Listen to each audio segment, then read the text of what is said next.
Welcome back to our steamy adventure. Last time we left our adventurers, they were outside a rather decrepit-looking mansion. But how long has it been that way? And they went to a place that could be described as terrible, or, dare I say, nightmarish. What will they find inside the house of the rich noble Endopolis? Let's find out. Okay. You are standing outside of your cog car with suspension. The only one with an independent suspension system in the world. Whatever. No big deal. And you see on the ground, in front of you, 2 dead guards. One of which, sitting next to his... these are guards of the mansion, not city guards or town guards or watchmen of any way. These guys are pretty much mercenaries, to say the least. One of the guards has a pistol and a shotgun sitting next to him. And he has, like, some rounds of ammunition kind of for the pistol in his fist, and he's kind of on the ground.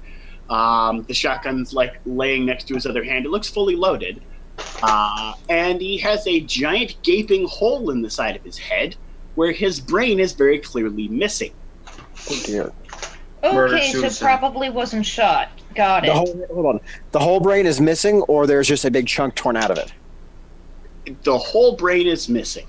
Like scooped out like an eggshell? Completely gone with no sign of it being inside of his head. Yes, okay. Understood. Hole. Yeah.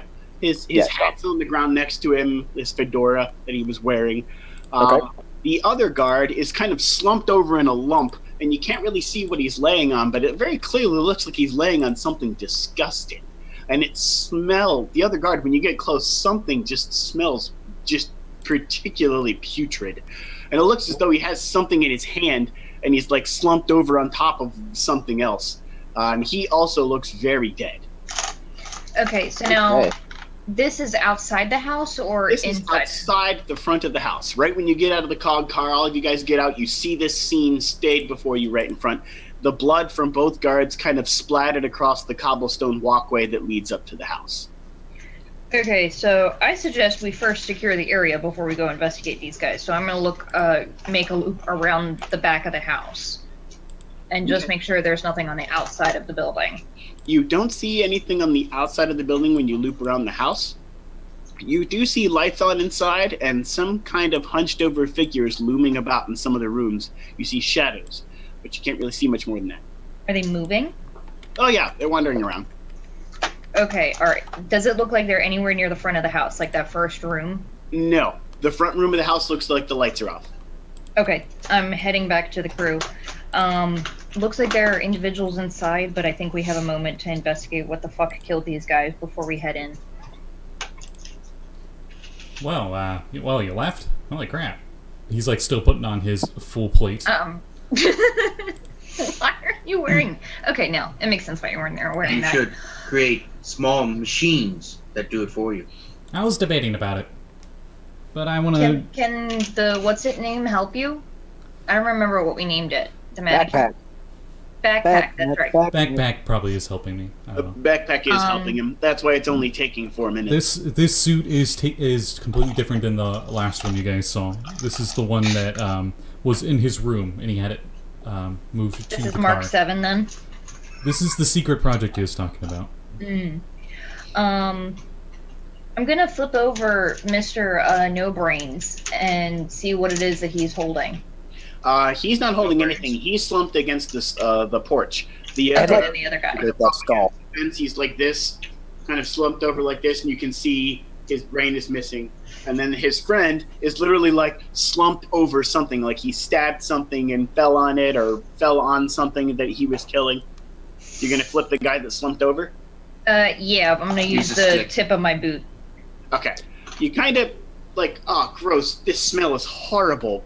And you kind of flip him over, and there's this kind of like noise that comes from like him peeling off of what he was laying on. And you see underneath him, his rapier pierced all the way through it, a dog-sized brain with legs. Oh. Have we seen one of these before? No. Okay. It smells awful. The smell is so gross. It doesn't make your stomach turn, but if it was worse than this, it might. Have we ever heard of anything like these? No. Okay, alrighty. So do you think this is that guy's brain, or? It looks quite a bit larger than how his brain is. Dog. What size dog? Yeah, like Chihuahua? Chihuahua? Great Dane? No, more like Labrador. Oh, shit. Alright, okay. Kind of a Labrador-sized brain. My size is fucked up because my dog is this big. Skull is big. Just saying. All right, I'd like to investigate the skull itself. Does it look like it was chewed open or sawed? It looks like it was burst open. Oh. Like a chunk of it just broke open and flew off. And you're not sure where that chunk is. Does it look like it burst open from the inside or the outside? The inside. Oh, Judging from how his skin is peeled off around it. That's way worse. Awesome, super duper. Okay. Already so not this thing burst out of his head, judging from your analysis. Although you're not sure how it fit in there. So do we wanna go into the house at the moment? The guard that you slumped over doesn't appear to have any injuries on him at all, but he is very dead. You do notice he has a bloody nose. Uh-huh. I would like to do an Arcana check on the scene. Likewise. For maybe what kind of creature could have caused this situation. Sure. A 18. I'm sure I don't know the exact creature, but what kind of creature? You don't know the exact creature, but you suspect this creature might have some sort of psychic ability, and you think that's why that guy has a bloody nose, and why he was able to, why this thing was able to fit inside the head of the other guy. You would suspect it stole his brain, took its place, and then burst out of it to try and kill the other guy. Gross. Awesome, super. So if we see that thing, kill it from super far away. Yes, we should call them brain burst dogs. I mean, it doesn't really look like a dog. It's just the size of a dog. As you're speaking, Mannequin I'm just thinking appears brain spider. and looking at everything. Only got 4 legs. Spider would indicate 8 legs. It only has. Yeah, I got that backpack. I don't know. We'll come up with it later. Brain burster. Ah, that's a good one. Okay, so I know people are in that room. I want to indicate where-ish I saw those people. So do we want to go around back, or do we want to... We could try going in one of... Is there an upstairs window? There is 2 stories, and then one really tall part of the front of the house that seems to go up almost 2 stories more than that before Like it an gets attic. to a little observatory room. Oh, okay. So do we want to go in the ground floor, or do we want to go up? The front room and observatory appear to be uninhabited, at least as far as lights go. Probably they'd be more inclined to look at the front door. That's what I was thinking, yeah. We are not sure if our perpetrators that are inside can see in the dark. It is possible, like me, they have dark vision. Well, I don't, so that might be an issue. Can I go sneak up to a window and see if I can stealthily peek in with my dark vision and see what I can see? Sure. Give me a stealth check. I certainly will. Hey! 23. Okay. You sneak up to the front of the house and you peek into the front room. The front room looks as though it's probably some sort of like dining room / living room. It's a very large table with a bunch of chairs and stuff on it. Looks like it was set up for a feast, but with no food on it yet. And you see to the side like a fireplace and like a big semicircular, comfortable-looking couch, many chairs sitting around, and a lot of flat tables where books you normally would be kept, but there aren't any right now. It looks empty though. All right. How many exits? There's one way into this room, the front door, and there are 2 doors in this room that go further into the house. Are either one of them ajar? Neither of them are ajar. They're both shut. Okay. There's doors. All right, I'm gonna The front doors are closed. silently wave somebody up. Just whoever happens to respond first. I'll head up. Okay, give me a stealth check. Oh my days. Dirty 20. Nice. Okay, you stealthily move up towards the house and peek in. You see darkness. I'm going to info dump to her. Okay. Okay. Describes what he sees. Or she sees, sorry. Alright, so... if I can't see anything, I can't do anything. No, I'm just going to give you that information. It's like, what do you think we should do? Light sources that you see in this room, Anna, are a lamp that has a light switch hanging from it. And you suspect that there is a light switch next to the front door on the left side, because you see lighting that goes over top of the dining room table that doesn't have a switch on it. Okay. Question. At this point, are we still using oil lamps, or have we evolved to light bulbs?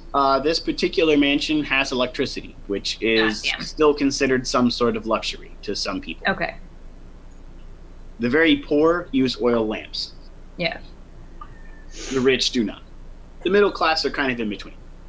So, like, I can't do anything. I can't fight in there in the dark.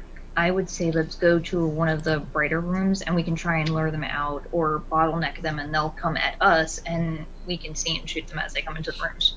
I would actually like to go around the perimeter of the house and using that same stealth roll if I can. I would like to just sort of sneak around and see how much of the interior I can get a lay on before we actually attack this thing. Okay. We want to try and get as much intel as we can. You walk around the mansion. You see... I will go with her if I can. Okay. You both use the same stealth rolls. I'm not going to have you roll again. Oh, sweet. And I'm not going to roll for the creatures again. They already made their checks. You roll around the side of the house and kind of duck under some brush and look around. There's a lot of shrubbery around the outside of the house, so it prevents you from getting right up next to the house. But you get close enough that you can peer into the window. You see a room that looks like the kitchen, and you see a Nothic in there, and it is rotting away all the food that's in the kitchen with its eye laser. Gross. Okay. That's the same thing that we fought before that shot the heart thing and shot us into the other dimension? Yep. Yep. And Great. it's also eating the rotted food shortly after. Oh, swell. Okay, so that's one. It's a pretty big kitchen, too.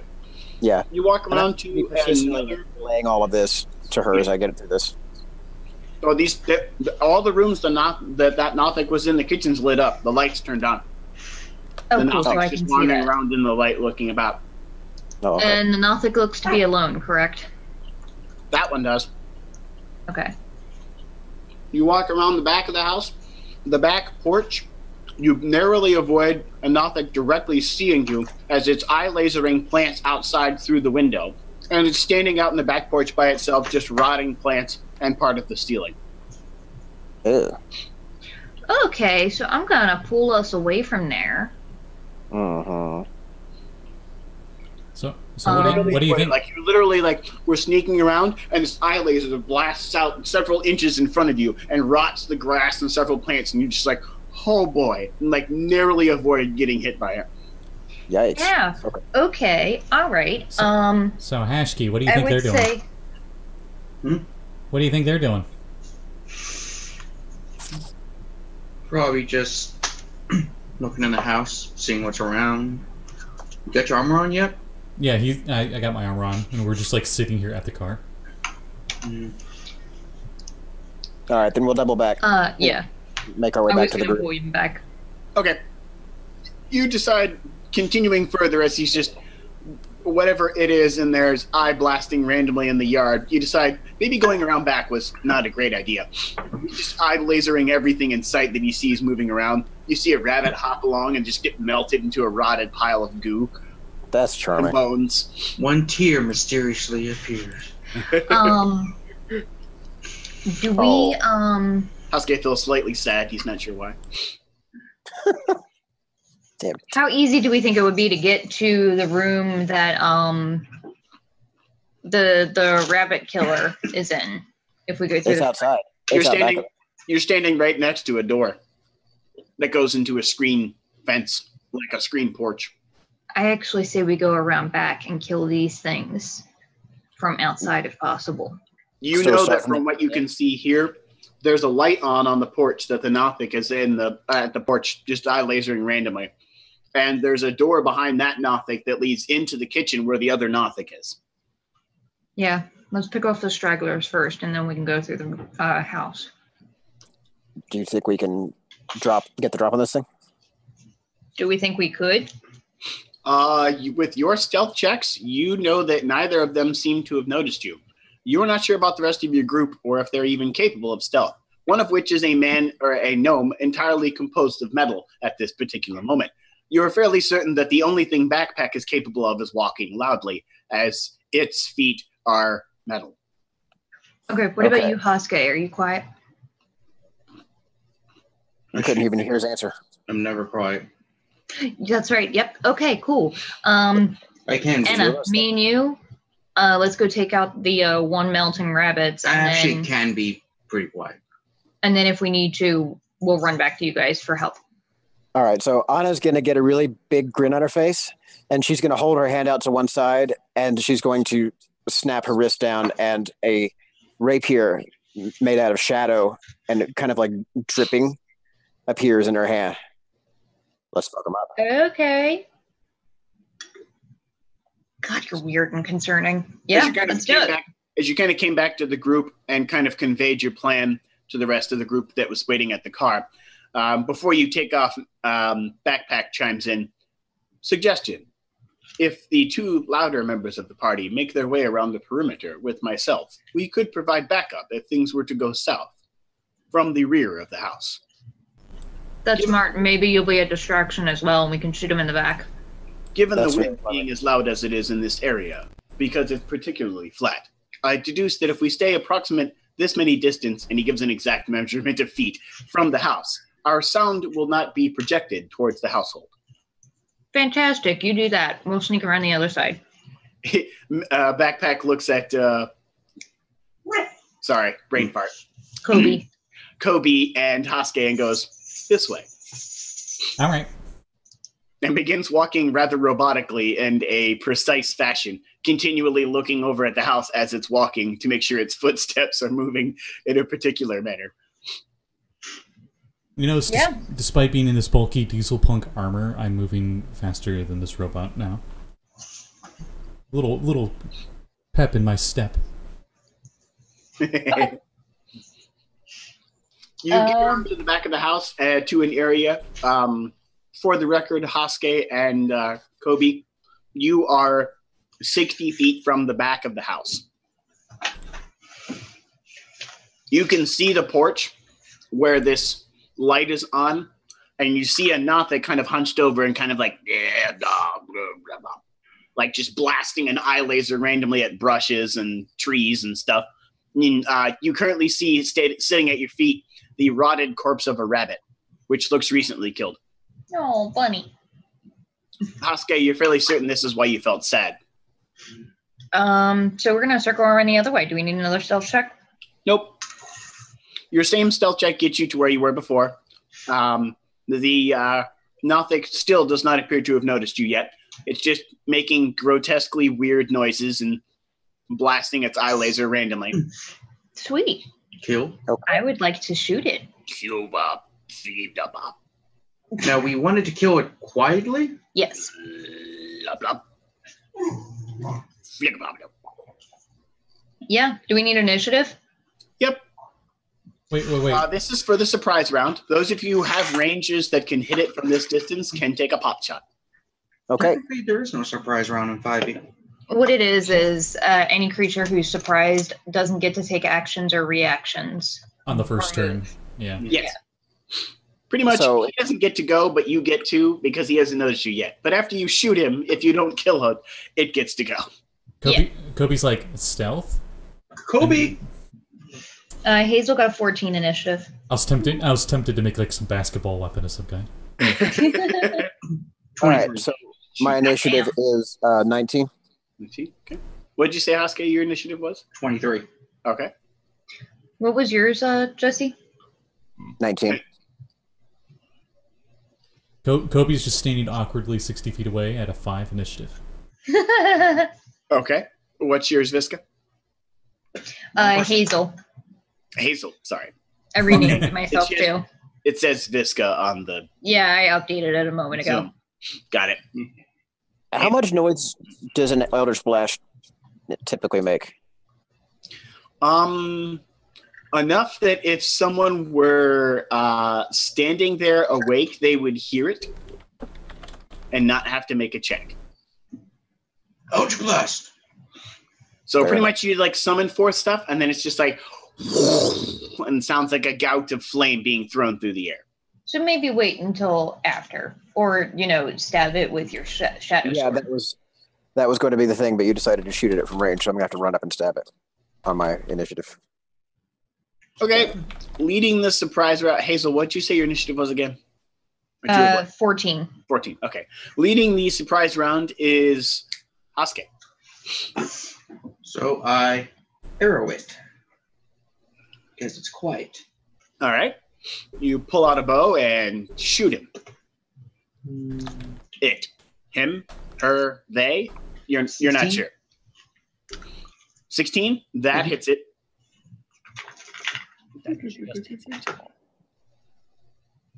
Oh. 9 damage. 9 damage, okay. Nice. All right. Do you do anything else? No, that's basically it. Seeing what it goes on. Okay. The arrow hits it soundly in the shoulder and it goes, doodle-lot, blah, blah. And next on the initiative is 19. Anna. All right. So, seeing that we've already begun the festivities, she is going to dash up and take a swing across the throat with her rapier. Okay. But off the side of it, so that she's not in the line of fire when Hazel takes her shot. Okay. Yay. Okay. 25. That is definitely a hit. Okay.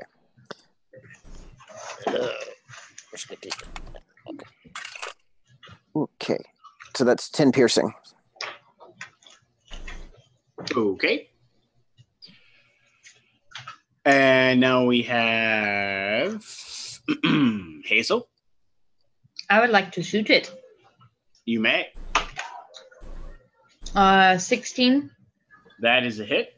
Sweet. Would you say that I have sneak attack? I would say that you do. It hasn't noticed you yet. Hello. It noticed the rest of your friends as they stabbed and shot it, but not you. Although, given the distance at night, it'll still have to make a check to notice Hashke. 14 damage. 14 damage. All right. It does not look like it's in the best of health at the moment. It looks kind of, I mean, you'd say dead, but it's hard to tell that it was alive, really, because it's so hideous looking. And last but not least, Coby. Wait, the Nothics go after me? Oh, this is the surprise round. Oh, okay. We snuck up on him. He didn't know we were there. Since you guys, you all kind of unloaded at once, so you all get a surprise round. Since you guys snuck, and it looks like they know where at least some people are, probably including me, because I didn't stealth at all. I just take a move forward, and I take a dodge action, ready for when the Nothic moves up. Okay. So I move up 35 feet. All right. You are 60 minus 35 from it. Yep. So 25. And yes, that's the answer I was looking for. But my brain couldn't math at the time. And Hashke, leading initiative on the regular round is you. Go ahead. Get it. We're still trying to be somewhat quiet. Okay. Yes. Ideally. Coby probably got all of their attentions in the entire house as a set of full plates sprinted forward. Well, shit. I have not designed. I don't plan on designing any stealth capabilities, at least for now. I hit because I rolled higher than last time. Okay. 6 damage. All right. And on the standard combat round after Hashke is the Nothic. Fantastic. And let's see. He has 3 targets that he's noticed. One that's kind of standing there, but they look like they're made out of metal. He's not really interested in eating that. But that guy way out there, he's hit him twice with that bow thing. He's going to zap you. So From you 60 feet? get a... Your goggles are staring right into the camera. It's really funny. You get Just a ran like Constitution save, Hashke.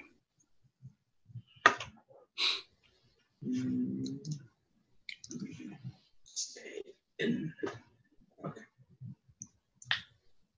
15? 15. All right. It looks at you, and a beam of light kind of shines out from its eye as its pupil seems to change from a circle to this warped shape of many circles connected together by tendrils in the middle. And that weird shape blasts a beam out at you, and you manage to resist its effects. But you felt as though if that had hit you and you didn't resist it, it would have rotted you slightly. Fantastic. Super. It doesn't appear to have been affected by the range that you are from it, even though you're fairly certain the last one was. These appear to be a bit different. Being the closest to it, Anna, you notice this one appears to be quite a bit more horrific looking than the last one. All right. Its smell is quite plasticky and putrid at the same time. Okay. Like rotten plastic, if such a thing were to have a smell. And after that, wonderful attack is Anna. Yeah. Well, she's going to just kind of make a face, and she's going to describe a sigil in the air and cast Hex on the Nothic. Okay. And then she is going to stab him in the eye with her rapier. Make an attack roll. We have 17 hits, right? 17 hits. Yeah, okay. So we're going to be doing 1d6 necrotic on top of the 1d8 plus 5. That's 5 necrotic and 8. Yeah. 5 and 8, 13. Okay. It goes and falls over with a loud thud on the porch. All right. I'm going to hold my concentration on Hex. You hear a knock at the door leading into the kitchen, and you hear the other knock that go, beep, blah, blah, blah, blah, blah. I signal to the rest to maybe flatten against the house and Labor. hide. Blork, blork, Blar. flubba bleep. Blah. Blah, blah. It doesn't appear to open the door, and you hear the footsteps go further into the house, Anna. That worked. Can't believe that worked. That's just, I can't even. Okay. Trying to contain your laughter as the Nothic that you killed's body immediately decays into dust and blows away. Oh, All hey, right. good. No evidence. I suggest we go get the one in the kitchen then. Anna's going to look a trifle frustrated, and she's going to drop her rapier, and it's going to dissolve into shadow, and she's going to grip again, and instead she's got a big two-handed flamberger. All right. You see the door that you know leads into the kitchen because you heard the other Nothic knock on it and say a bunch of gibberish. So we're outside the kitchen now. Yeah, the group of you have made it up to the kitchen. Coby, despite your loud movement of your armor, the other Nothic in the kitchen does not appear to have opened the door. Okay. Okay, so are we in the building now, or do we still have to go through like a window? You're like in the porch. So there's a fence. Oh, okay. There's a screened porch. The screened porch door is open. It was open already. That it was just like standing at the porch door, just blasting eye lasers into the yard. You see in the porch, other than the dust of the previous Nothic that's just blown about the porch, there appears to be a bunch of weird metal porch furniture, which appears to be a combination of very, very nicely made and rusted at the same time, as if strange beams of lasers have traced across them and made them old-looking like the house. You see now that you're close to the house looks as though it was once in great shape, and the Nothics have literally rotted it in strange beam patterns across the walls. Wild. I would like to sneak further into the kitchen and maybe creak that door open. You sneak over to the kitchen door, and you need to give me a separate stealth check for opening the door. Makes sense. I'm going to cover her. If it looks like something's going to jump out of the kitchen door, I intend to swing at it. Okay. I am pulling out both of my daggers at this point because I know that it's easier in close quarters. But that's a 21 stealth. You open the door so silently, you're fairly certain it was supposed to creak, but it didn't. And even though the hinges looked severely aged, for some reason, you knew just how to open it at the right combination of slowly and quickly. Out some oil from Coby's pack. And the door opens, I'm assuming probably like this crack so you can kind of see in. And you look in and you see the Nothic eating the rotted remains of the chicken off of a plate. It sounds like your headphones came unplugged. No, that was me. Oh, okay, never mind. Does it have its back to me? Yes, it does. It does not notice you or the door open. Does it have... Go ahead. Oh, I was going to say, does it have a little piece of paper taped on its back that says "stab here, please"? You yeah, don't. That's what I was thinking. You don't see one, but you're pretty sure that with the stealth check Hazel has, that she could open the door all the way, and you could all get another free surprise round on this Nothic. Yeah, cool. I'm gonna gesture to Hazel. I'm gonna say, "Let's do that together." Yeah, I'm like nodding, and then I'm going in. And I'm gonna attempt to jump on this thing's back, and. Okay. Anna Hazel, I'm going to use the stealth check you rolled earlier for the stealth check to this encounter while you're using stealth in the house. Unless you state that I move about loudly, I'm going to assume the two of you are kind of going to try and stealth around. Yeah. Hashke, you want to give me a stealth check? Coby, you can make one at disadvantage if you wish. Nah, I'm good. 15. 15? You are stealthily moving throughout the house now, unless I state otherwise. And you move into the kitchen. You move the rest of the door all the way open so everyone can kind of get in. Yeah, I'm heading first though. We'll use the same initiatives, but this time we'll kind of let Hazel go first. Hashke, you can go after her because she chose to act first. So I'm gonna sprint up and stab this thing twice with my daggers. His little pokey teeth-like appendages coming out of his spine. That his curved, hunched over back is to you. His flesh looks like mottled green color, like a green and brown. And I mean like a toad kind of green and brown. And then the room that we're in, that this thing is in now, is like a living room, or? This is the kitchen. Oh, okay. It's a pretty big kitchen, too. You're pretty sure this mansion could have easily fed 30 people if the Nothic hadn't rotted all the food. Nice. Well, the first stab is a 21. 21 definitely hits. And the second one is it's only an 11, unless I have advantage because I'm stealthy. No. Okay, so the second one. Cabinet. So the second one probably misses with an 11 then. Yes, it thuds off its skin. You stab where you think a good hit would be, and it kind of like, and you're like, oh, that was gross. That's still pretty bowler. That's 17 damage. Okay. And then I'm going to use my bonus action to try and dodge and hide behind a table. All right, you use the bonus action to roll over behind the table to keep your stealth. Anna, you may go after Hashke gets to go. Hashke, your turn. All right. Arrows.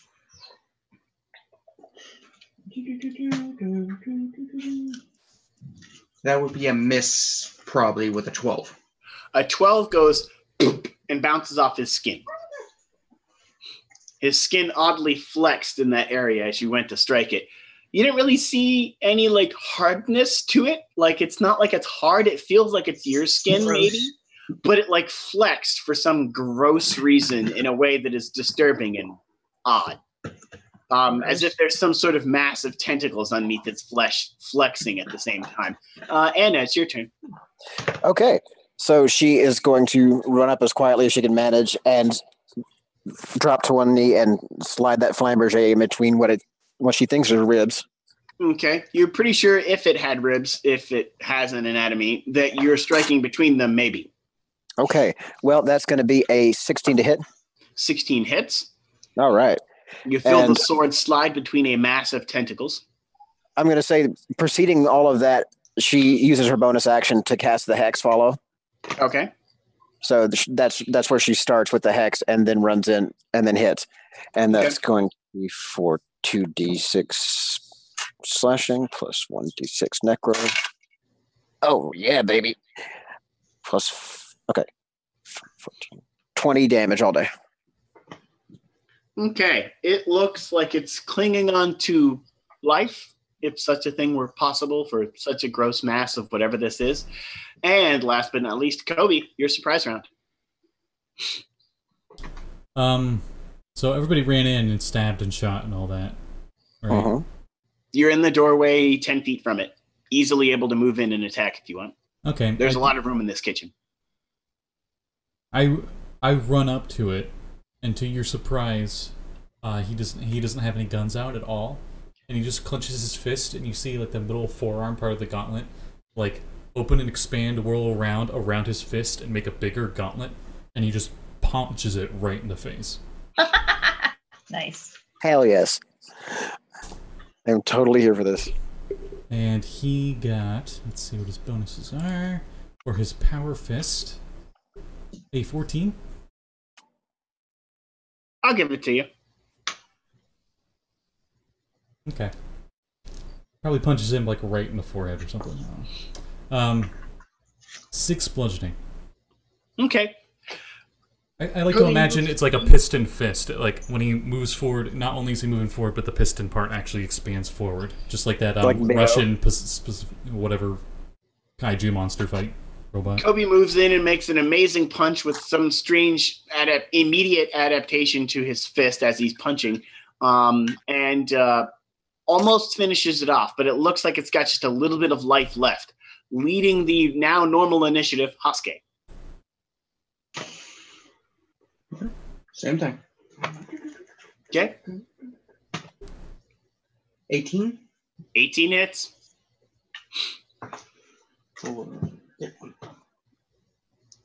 8. As it lashes around suddenly, you plant a solid shot right in the middle of its eye, and it kind of goes, "Bleh." And it, like the other one, kind of like bulges outward slightly, and then falls to the ground in a pile of dust and blows away in wind that you don't feel. Ugh. As if there's wind in this room, but there isn't. Cool. Gross. And there's a pile of, you assume that's Nothic dust. It's quite disgusting. It smells like a combination of ash and sulfur with a little bit of rotten thrown in for good measure. That's delightful. Backpack, we got some samples for the lab. Are there any other exits or from this room? There is one door leading into the dining room.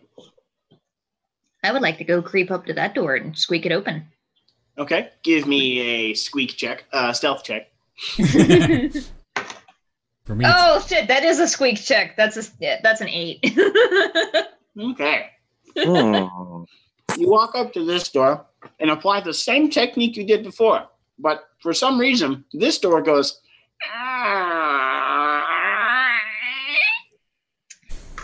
Hearing that, I'm going to turn around and flatten up against the wall. Hopefully, if anything is in the other room, it's going to come to investigate. You don't hear any footsteps or hear any noises, but the other room is dark. With the light from the Peek kitchen around. now shining into it, you can kind of see that nothing looks to be in this part of the dining room / living room. Can I take a peek in with my dark vision and see what I see? Yeah. What's your passive perception? My passive perception is 11. Okay. You briefly glance into the room quickly. Your passive perception does not see any living creatures in it. Coby Okay. walks in.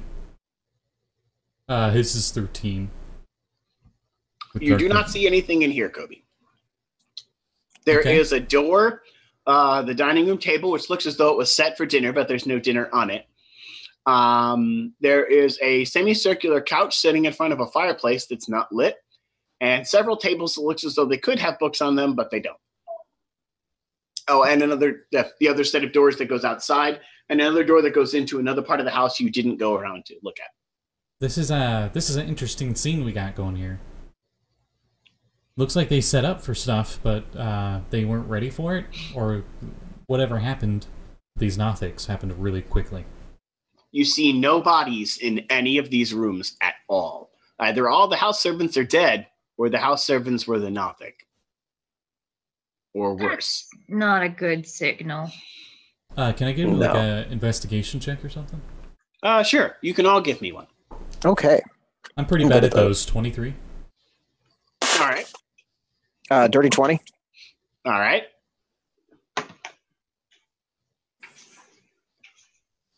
16.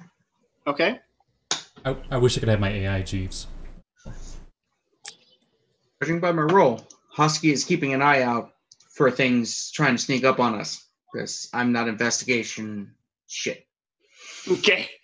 Hashke gets such a poor check that you're fairly certain he's at this point just looking around for things to shoot. Hazel, Anna, and Coby, you all kind of get the gist of what might have gone down here. You're pretty certain that these Nothic you're killing used to be people that lived here. The only way that gave you that kind of indication was that you see a lump of what looks to be shredded clothing in each of the rooms that the Nothic were in. Yeah, I was afraid of you that. First mistook it to a bunch of rot that kind of molded in the corner, but it's not. It's definitely clothing.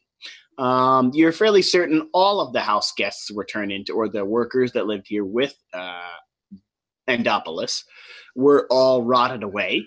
Or turned into Nothics. You're not sure which. You'd guess probably the latter. They were most likely turned into Nothics.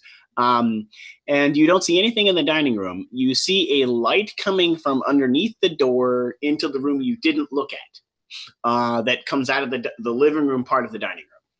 Coby immediately goes over to it, and with his giant gauntlet, this thing opens the door. Okay. There is a dead Nothic on the floor.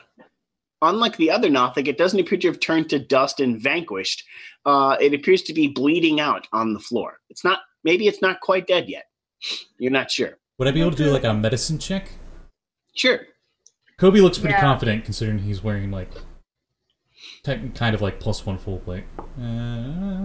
Yeah, like I was 20. gonna creep forward as well and see if I can see what the hell killed this thing. Okay, go ahead. I got a dirty 20. Oh, probably better than me. Yeah, I got like a 17. Hazel, you're pretty certain that something stabbed it.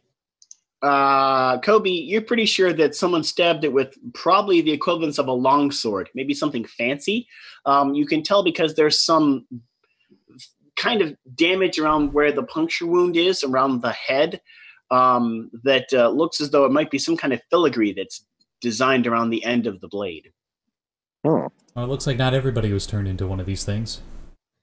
Someone fought back. Okay. And he explains that. Do we know anything about the fellow that lives here? Is he like a warrior or? You know that Endopolis is a nobleman who fancies himself a bit of a, one would say, a swordplay expert. A duelist, although you're not exactly sure. Yes. One of the two, maybe both. He does have a rather eloquently designed rapier that has interesting filigree designed around the handle. Filigree that looks like a giant octopus. But these things so the don't look like basket they is were like killed with a octopus? rapier. Yeah. This looks as though the damage done to the corpse could have been done by his exact blade. You think? Oh, okay. By Coby's examination and your knowledge of what you made earlier on the previous episode of Endopolis. When Coby describes the injuries to you, you're like, that might be Endopolis' blade. Okay. This particular Nothic doesn't look dead yet, but it looks as though it's bleeding out. I looked at Coby. I'm like, do you think you could save it? Do you think you could turn it back into a person? With that medicine check, does he feel like he could salvage anything from the body without it just immediately rotting? You think you could probably take its eye if you're very careful with your medicine check, but it wouldn't live through the process. Is it? Can I borrow one of your daggers for real quick? Sure. Flip around, hand it to you. Help first. The gauntlet fist thing like refolds itself back inwards, and it's just his hand, and he just grabs the dagger, and he goes to do surgery. You don't need to make a roll. Okay. You succeed in removing the eye. As you remove the eye from the Nothic, and you kind of pick the eye up out of the body, the rest of the body turns to ash. And you feel the strange wind kind of... I'm gonna hurl, but... While he's doing surgery, I would like to glance around the room and see if I can get any indication of where Endopolis went after this. He's probably got a safe room. For what it's worth, my passive investigation check is a 21. You deduce by your Batman-like intellect that the slight splattering of blood pattern on the floor, which is indicative of a human leaving blood splatters when they're bleeding out, leads up the staircase that kind of spirals to the second level. You see that this small library you're standing in is filled with books that are talking about sword play and other minor amounts of fanciful sword fighting techniques. You also see a lot of weirdly strange books on astronomy here, which does not fit Endopolis's personality at all.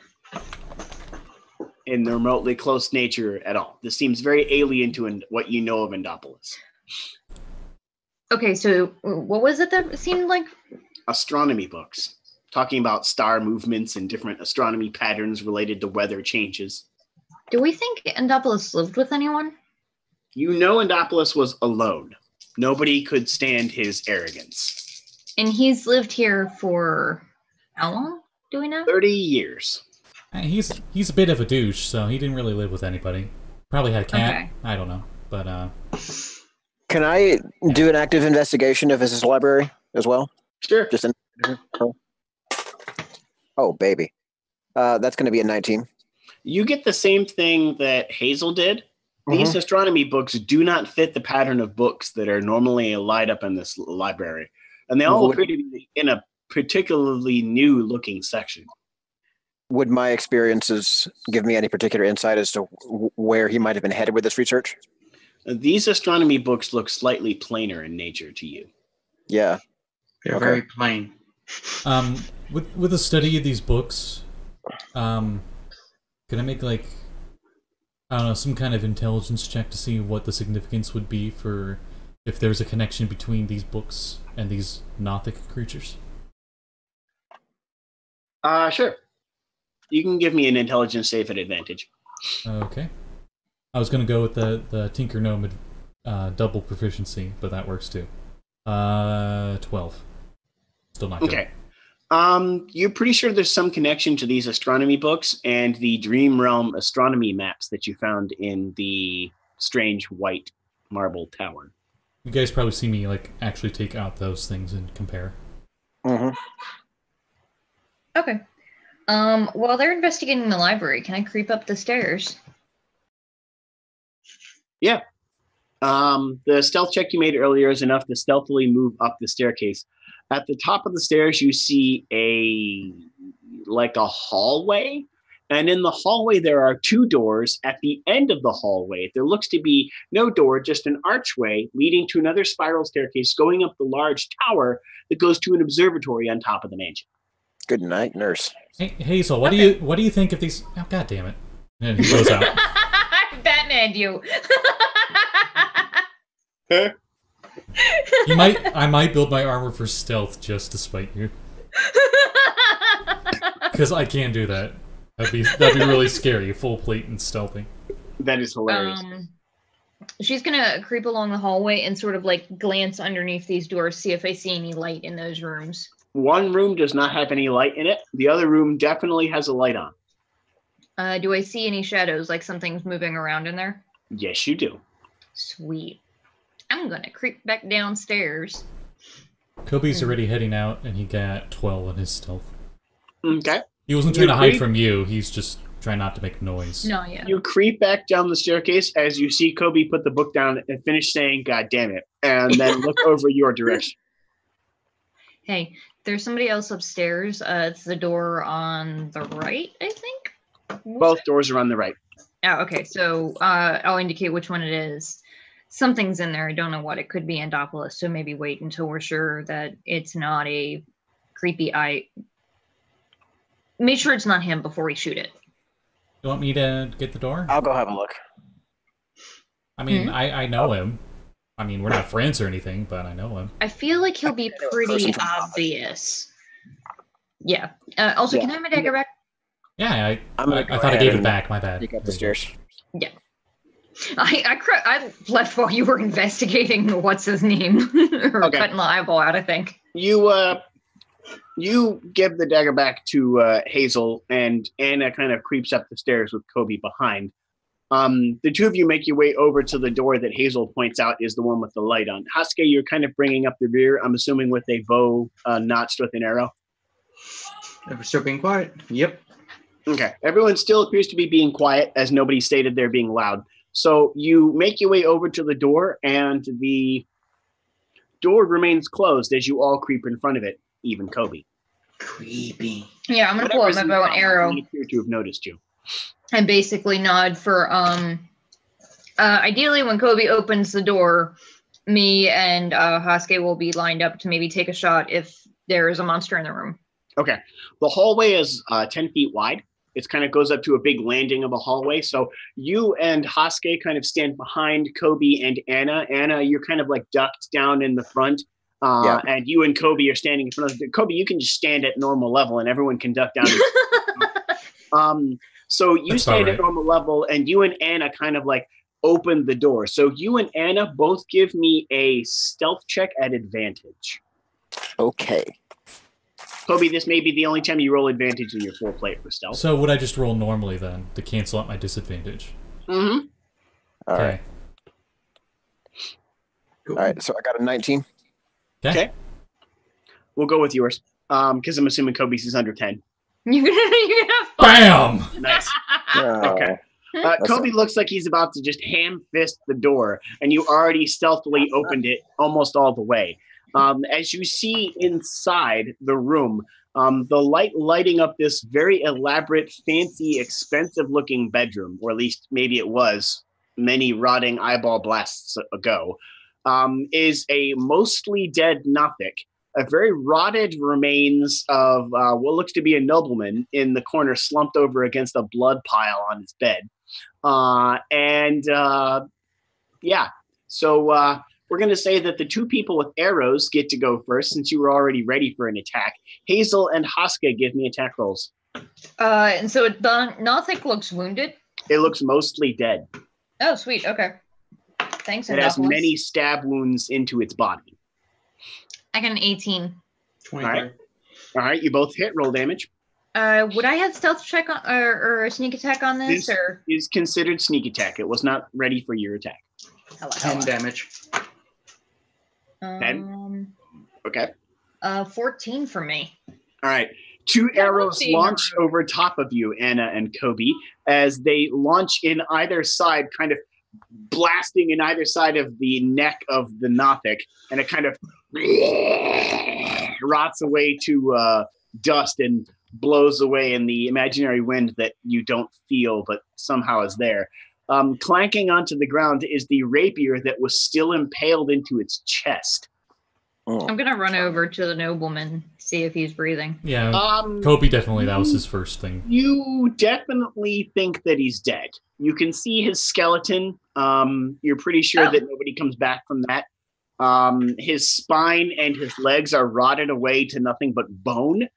And his face looks only partially rotted, but enough that you can still identify, yeah, this is Andopolis.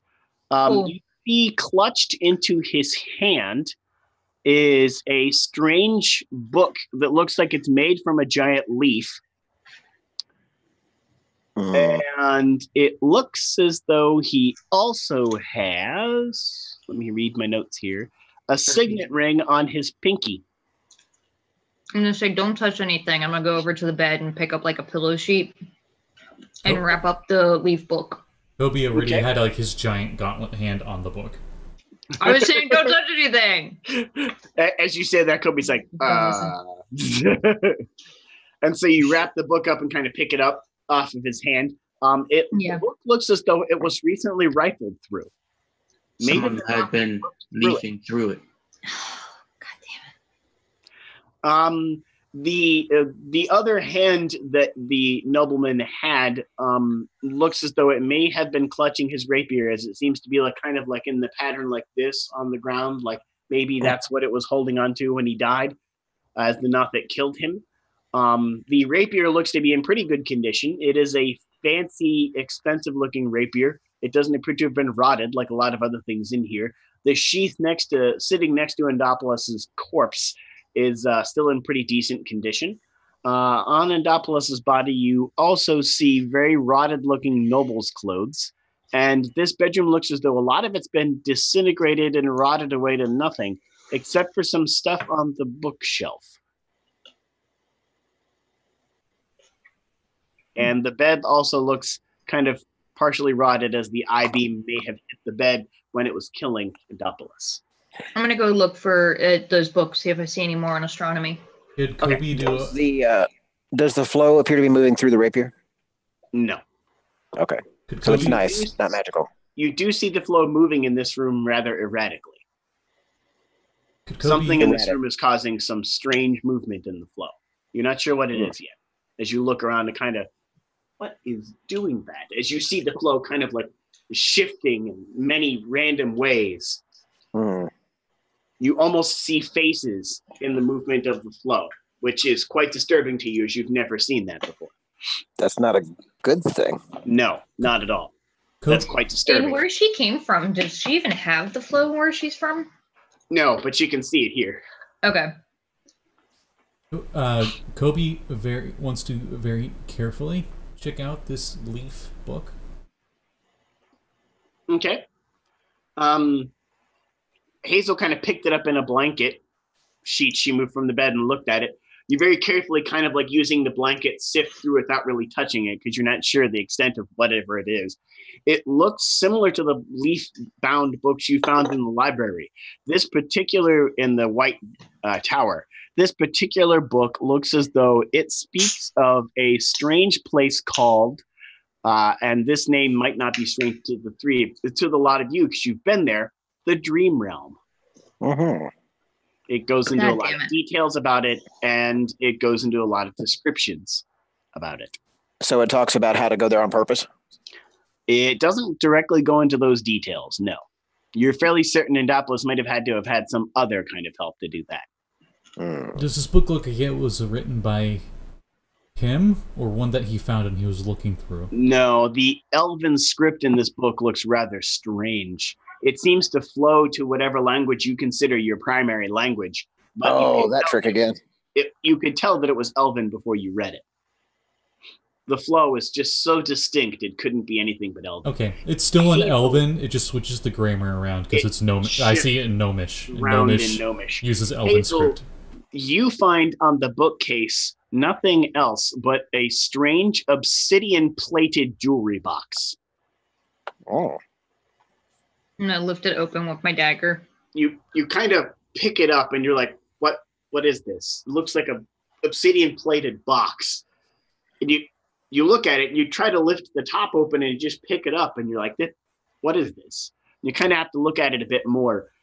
Your perception check is so colossal that I'm just going to give this to you. Your passive perception is enough to notice this is some kind of puzzle box. And you very quickly, Batman-like, figure out how to open it. And you pull the two sides of the puzzle box forward while sliding the front of it upwards. Hashke is stepping out of the room. Yeah. That's a good idea. Stay over there. I don't know if this thing's gonna explode as he's just going through As the book. she kind of slides open the puzzle box, having been very I happily opened the figured out puzzle how to box and it open broke it. reality. I know. Anna, you didn't state you left the room, but Coby and Hashke kind of like stepped out of the room Oh a no, bit. I'm still in there with the book You're reading. still okay. Okay, you're looking at the book. Hashke, you step out. You don't appear to hear this. Everyone else, however, in this room, Flesh is good. as she opens the box, you hear dissonant whispers seeming to come from thousands of voices from every direction the minute the box opens. So she's like, click, click, and you hear, Click, click, close the box. as you close it, it immediately Click, click, stops. boom. Kobe didn't Okay. realize she was messing with crap because he was studying the book, and he just looks up and goes, Back to that. It She came says, from the box. We'll come back to that, pointing towards an obsidian-plated jewelry box sitting on the shelf. Maybe let's wait until everything in the room is dead. "No, I'm not going to open it. Obviously, Maybe I'm not we'll going to take open with it. us and open it in the lab. Okay, yeah, if you want to put it in like your backpack or something. Yeah. Just let me look at it a little bit. Yep. I'll hand it over. You look at the jewelry box. This jewelry box appears to be dwarven in construction. Oh, You can perfect. tell from its make.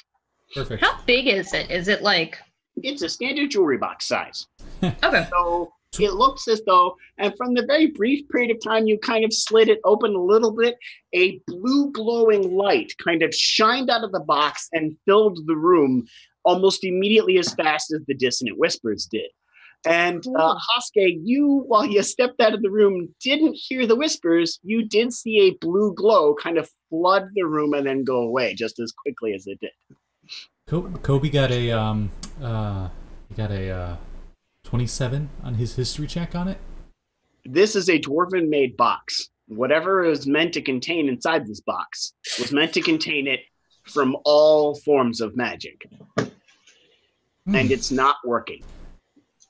Oh, It's good, I supposed- broke it. It's supposed to be an anti-magic dwarven box. Interesting. He hasn't opened it. He's just studying it. Supposed to be? Yeah, it appears. What I'm not sure if it's what you did or otherwise, but it's leaking a little bit. You Yeah, think whatever is inside this is strong enough that it's compromising the integrity of this box, Coby. What the universe said. That seems like a bad time. I'm gonna say we leave that there and go investigate elsewhere. We Inquiry. needed to call in like magic disposal, like the hazmat team for magic. Backpack chimes in. Inquiry. If this box was meant to contain something powerful and magical, he looks down at Endopolis' body and then up at the box that Coby's holding. Perhaps Endopolis already had it open for an extended period of time. That is a safe theory to assume. I think I'm you'd be gonna the least. Backpack nods. You'd be the least affected by this. I think if there is another breach, I think you should hold it for the time being. Backpack holds it and goes, "What did something happen a minute ago? Everyone seems to have reacted to something I didn't notice." There's a possible influx in the weave around this thing. It seems to Wrong only go out. universe. It seems to go out in it flow, and it seems to go out into only a certain range because our friend over there didn't seem to know. Did you hear anything? As he points over to Hashke. No. I opened the box and weird, creepy monster noises came out of it. Yes, Backpack. From now on until we give you a directive, otherwise stay at closest 30 feet to us. That in your possession. Affirmative. I'm gonna go check the other Backpack is door. literally staring at the box like it's this strange thing it's never seen before. I mean, it probably is. How long ago was he made?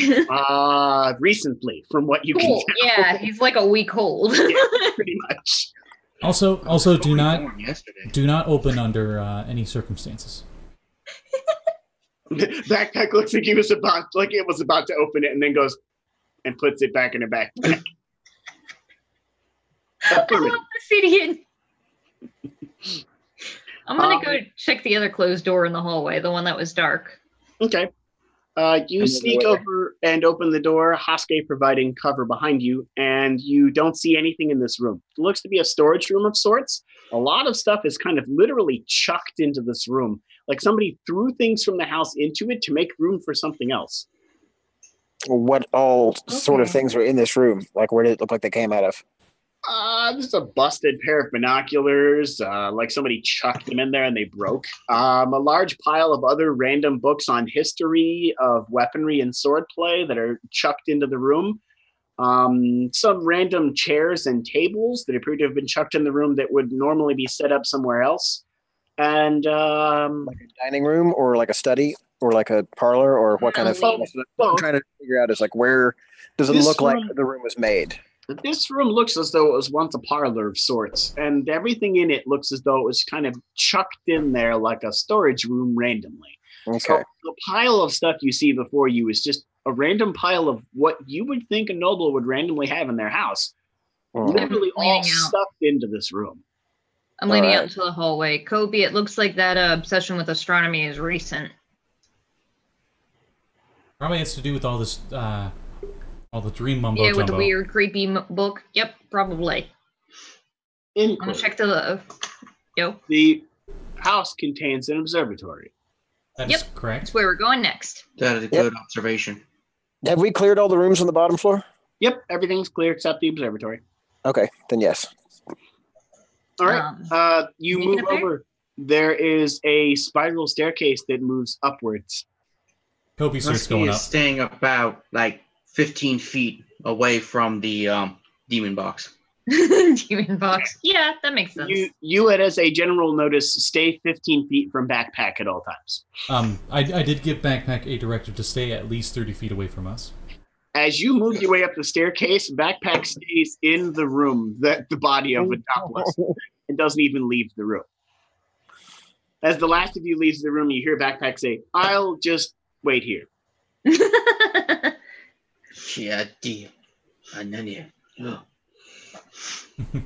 As you silently move your way up the observatory, you see on the top of the observatory a very disturbing sight indeed.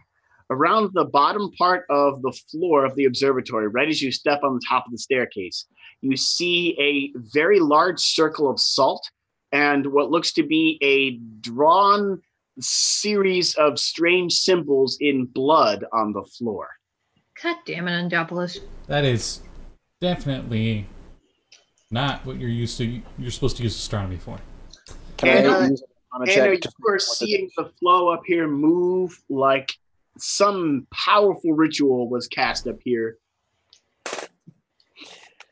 What does a 19 Arcana tell me? A 19 Arcana tells you that this ritual was well beyond that which a normal mortal should have been capable of casting.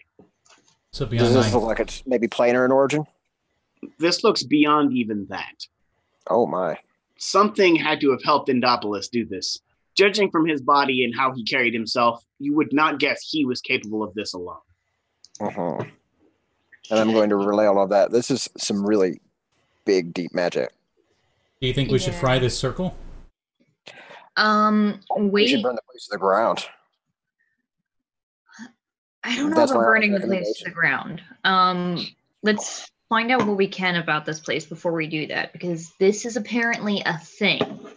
This is the second one of these circles we found, and the second one of those books. And we're 50 miles from home. This shit is spreading and fast. I know. We should close the door.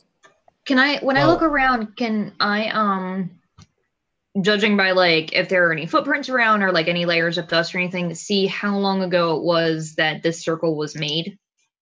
You can give me an investigation check. Okie dokie. Anna, you can assist, so roll at advantage, Hazel. Sweet. I literally rolled the same number, so... Nice. 24. Okay. Your investigation tells you that this particular ritual was probably cast 3 weeks ago. And it still looks like this? Exactly. At the exact same time, you remember the Slayers telling you rumors of the tower appearing had happened. The exact same date. Whatever Endopolis did summoned the tower. Why did it summon it 50 miles away, though? Because he's a rich Maybe asshole. that's just where it happened to land. And you know that planar breaches are kind of random things. They can't really be predicted. It might have been that this is where he did the ritual, but it could have ended up anywhere else. There's an observatory here. Is there like a telescope looking at the stars? Yeah, There is. Coby was gonna see where it was pointing and stuff. It is. It's pointed a rather strange direction, not upward, but downward at the land. You don't even have to roll. That's It what I was points expecting. Directly towards where the marble tower had appeared. Aha. God damn it, he says when he looks through the telescope. You look through the telescope, you see a exploded remains of the marble tower exploded across the landscape, and 3 figures standing near its remains. Oh. Oh, Can I have a look and see if there's anything more that I can see with my dark vision? Anyone in I'm this room? pretty sure your dark vision doesn't extend No. 50 miles. And I have dark vision too. The light up to where you are, so it's at point blank range to my eyeball. Kobe's from your eyes out. Yeah, it Kobe's doesn't already work that way. Kobe's already adjusting the cranks and stuff to focus this the observatory's telescope on these 3 figures, like zoom in and focus on them. Are they strange tribal-like vehicles trying to hold up a moon? I'm not sure. We'll see in a sec. Because if so, a 4th one should be joining them soon. Was that a Majora's Mask reference? Yeah. About 5 more ticks, and he's just like adjusting That's the knobs. Deep geek, man. I'm And actually as all of impressed. you, Well done. as all of you kind of take a turn glancing through the telescope and looking over at the figures after Coby gets it dialed in, everyone can make a religion check. Okay. Is this related to magic items, alchemical objects, or technological devices? No, it isn't. Okay. That's still a 19. Ah, 15. That's a 3. I rolled a nat 1.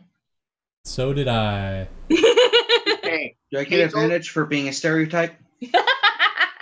no, you don't. But what'd you get? That would be nature. I got 15. 15. Okay. I got a 19. Anna, you and Hashke both notice, or at least recognize these figures. The rest of you, Hazel and Coby, have no idea what these figures are. The two of you look at it and go, that looks like 3 figures huddled around a crater. Anna and Hashke, you notice what you can pretty much identify as definitely, Anna, for you, you're not sure of the details, but you're pretty sure that these figures are divine in nature.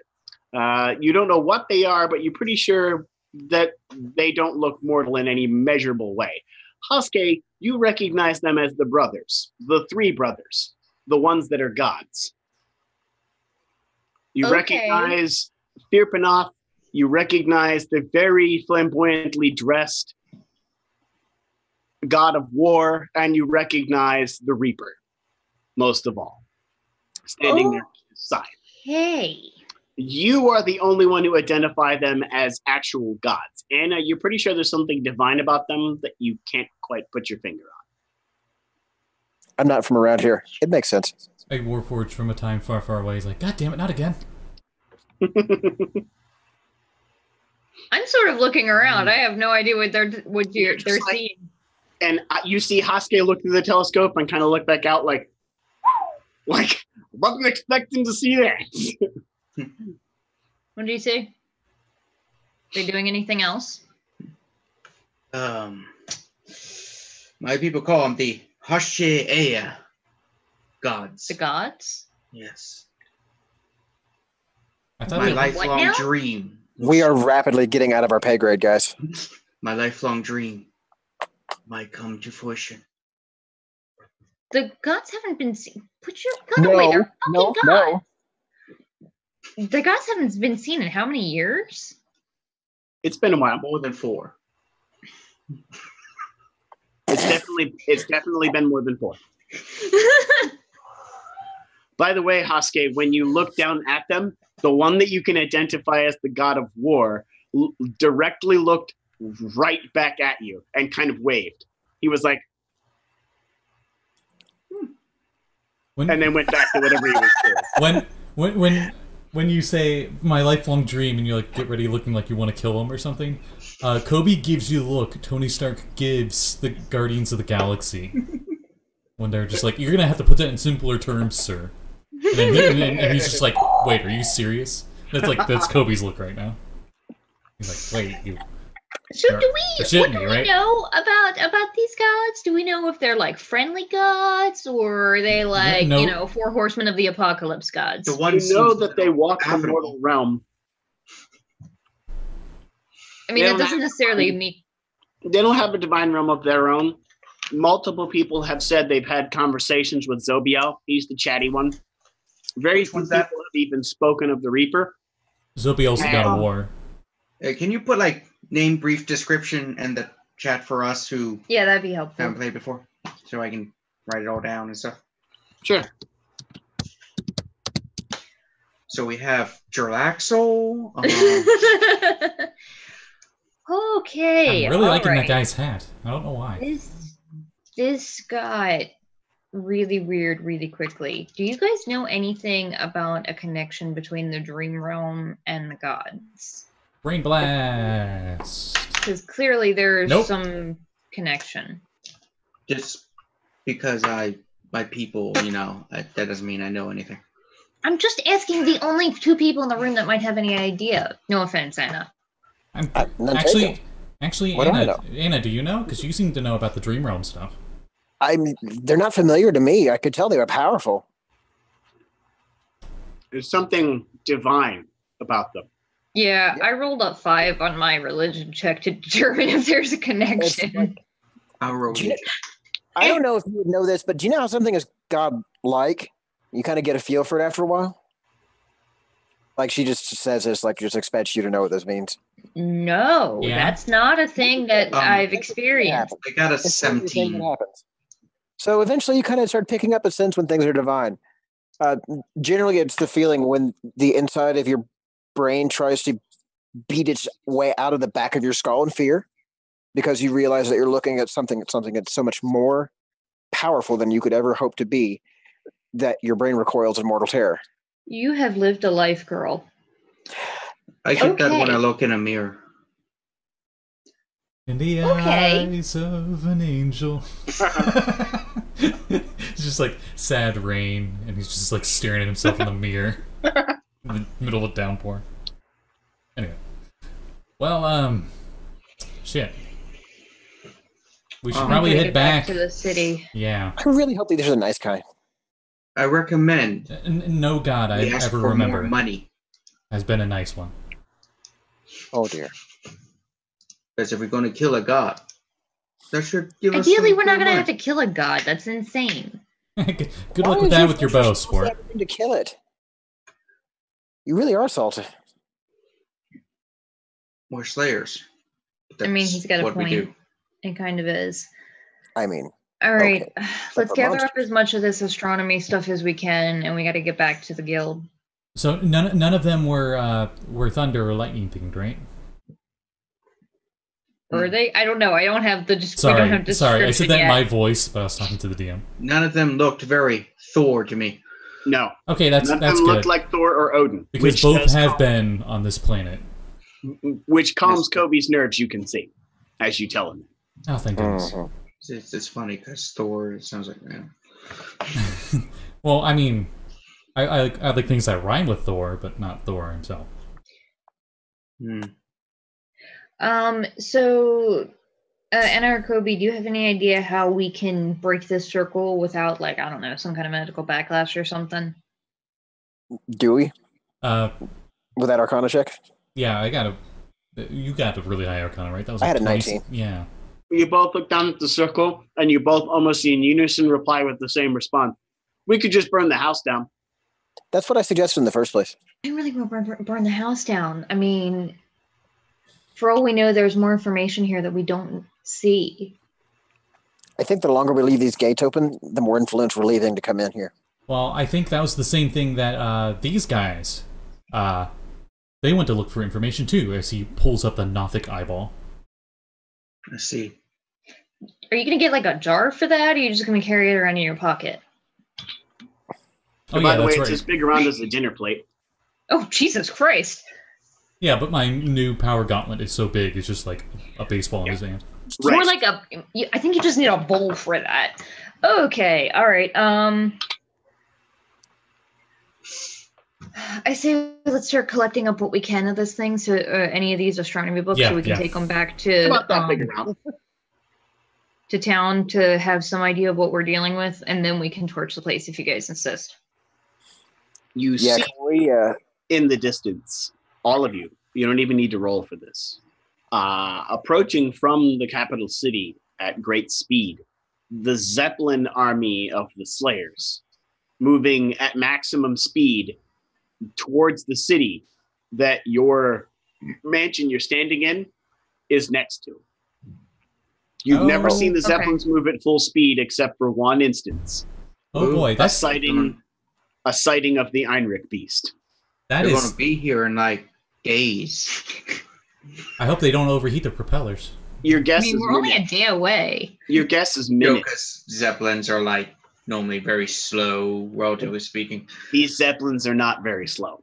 They're the booking it. Zeppelin part just keeps them upright. We got 3 turbines. There's one down below. That's the main one, and we got 2 on each side of the balloon.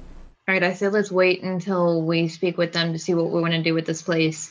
I'm going to give the place another once-over. I'm wondering if there are any, like, secret doors or something, or secret little hidey holes. I'm sure your 30 passive perception would have found them. 22. You scour over the house, both advancedly and passively, and you find nothing. Your Batman-like instincts tell you that there is definitely no hidden passages here. This noble was probably far too arrogant to put them in his house. That's fair. All right, Backpack, let's go, as I'm going down the stairs. You do note that the noble had a signet ring that was not indicative to his own on his finger. Oh, yeah. I'm going to go ahead and grab that hand. Okay. We can just grab the ring. Signet ring. It's quicker to grab the hand. We're in a hurry. What? It's really not. I can discard it later. His skeletal-like corpse doesn't appear to mind as you remove the finger, trying to grab the hand. God, you're fucking weird. Okay. You're like, oh, and the ring just kind of clatters on the ground, and you're like, oh, that's this. Oh, and you drop the finger in disgust and pick up the ring. I'm gonna grab like a chest or something and start throwing some of these astronomy books in there. Okay. I'll help. And then we can put, the weird creepy box on top as well as leaf book. We don't spot any of those funny magical tomes that like... No, what am I talking about? We have a chest on the back of the car. I'm going to go get that one and fill that one up. You also have backpack. Yep. Yep. You don't have a like manual of gainful exercise or any of those kind of books in here? Nope. Does it look like there's any embalming fluid jars that I could possibly put this eyeball in? You don't see any, but the kitchen has a rather large pickle jar that's empty. Close enough. The dinner plate-sized eyeball squeezes into the pickle jar rather nicely. It looks back I'm just imagining the sound it makes when it hits the bottom of the jar. We have like an Avengers gross / comedic moment as he just awkwardly goes to put it in. It's like the most disgusting noises. And he awkwardly looks for a lid and then he puts the lid on. It's just like, okay, let's We're go. going to wash your hands, right? Yeah, you're going around like Ian Malcolm. You remember to wash your head before you eat anything. Okay. When we get to the car, since I have to be near the demon chest, I pull out some herbs, burn them, and start like waving it at the backpack with the chest. Smudging it? I love it. Backpack stands there, looks at you strangely, and goes, The box, not you. Ah, You're cool. The box. noted. Burn strange herbs and wave them at box. I mean, it's not time to party just yet. Wrong herb. That's in the other pack. Oh, they smell the same. Anyway, let's go. It looks like the Zeppelin that's is because heading you for the used this city, herb correct? to Like, cover the other herb. Ah. Burn That's right, oregano that's right. and parsley and shake them at the sack. Oh, no, I was thinking just like incense cones or whatever. Yeah, Like yeah. what hippies actually used to. Anyway, Right. So. I think it's actually Sage. sage. Yeah. Sage. Or maybe those It's not the good sage. It's the bad sage, as in there's the good white sage, but that's expensive. This is just the green sage. And It's also not as good, apparent but- in real life going extinct.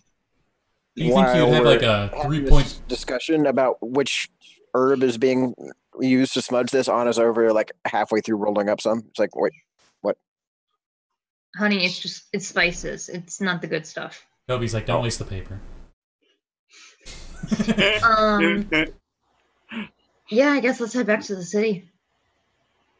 Let's see if we can intercept the Zeppelin. You see these Zeppelins have already made their way almost to the city that's near where you're at. It's multiple of them. All of them. The whole fleet. The whole fleet of the Slayers, which the only time you've ever seen them move this way is when the sighting of the Einrich Beast is present. So you're pretty sure the Einrich Beast is in the area. Would that be all Einrich Beast being the immortal, unkillable monster that many people believe to actually be Einrich himself. Okay, so like Tarask level? This is like no, an Uber he's not that Tarask. big. He's kind of like a large-sized, scaly werewolf. Yeah, Uber Okay. Tarask.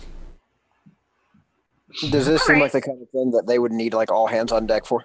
You know that this is the kind of thing they always have all the hands on deck for because no one can kill it. Okay, so I think we unload into the thing until it runs away. That's the only strategy they have. Sometimes they send down a member of the Slayers known as Torch, and he has a flamethrower, as he calls it, and throws flame all over the thing and then scares it off. Huh. Sometimes, but that's only in desperate measures because Torch only has a limited amount of fuel, he tells you. All right, I guess let's head back to the city as fast as we can. Coby goes to start up the vehicle, and thinks he shoots, but monster. and the vehicle starts up, and we go to move forward as it's facing the town we were at. The car turns around towards the city that all the Slayers are going to. That's what I was saying. We go to, yeah. Oh. You head We towards go the large intercept city. the Slayers. You Okay. head towards the large city. You see the Slayer Zeppelins moving at speed towards. You can almost hear the overhead announcement speakers that the beacon, they have on their Zeppelins that they say, "Warning, citizens! The Einrich Beast has been seen in the area. Stay indoors and remain secured at all times. Do not make eye contact with the beast. Do not be in its presence if you can avoid it. Members of the Slayers that are on the ground, be careful. It can identify your pin." Cool. All Gonna. note that you all are wearing the Slayer's pin on your uniforms. Yep. Gonna put that in a pocket for now. It's not on the vehicle, but I'm gonna run him over with it. Let's see what happens. And you drive towards the city. As you drive towards the city, you see the Zeppelin spotlights are shining down upon the lit streets of the city, and the town guard is literally nowhere to be seen. There is not anyone anywhere, and the streets almost seem empty. How loud is your vehicle? It's as Batmobile loud from as you would Dark. imagine a car with metal wheels is made out of driving over stone. I was thinking. That's fair. I was thinking the Batmobile tank from Yeah. Dark Knight. The Batmobile tank plus metal grinding on stone. When we get close, I'm gonna say when we get close, we should maybe get out of the big rolling hunk of metal that sounds like a giant. As we're just Yeah, you might bumping as well everywhere. just shake a box of silverware. Incorrect. It would be advisable if I stayed with the vehicle. Yeah, we don't want this box anywhere near the Heimlich Beast. Whatever. Yep, that one. What are you guys planning to do? As he shouts from outside because the driver's spot is on the outside of the car. I Yeah, don't it know. Shoot at it from on top of buildings and distract it while they do what they do. As he asks Hashke that, he just stares at you like, What does he always do? He shoots things. That's what he does. No, I mean like yeah, but where? How big is this thing supposed to be? Like, You've Big- heard it is as big as an ogre, okay. about all 15 creatures feet have tall. 2 weaknesses: eyes, genitals. Hmm. Not Why not? everything has genitals, though. It probably Not does everything has not. eyes, for that matter. The brain I thing can didn't have find those. eyes. The brain thing didn't have either. I mean, Eyes. at least He not just that we're didn't see aware them. of. I'm gonna keep driving around, staying on the move, but You said there were spotlights in this going around, right? I say we aim for where the spotlights are and stop on the edge of that, and then maybe try and get up on top of some buildings. Okay. Your incredibly high perception spots this before anyone else does. You see the spotlights all coalesce on one point that is exactly 20 feet in front of where Coby is driving. Cool! I'm yelling at Coby, hit the fucking gas!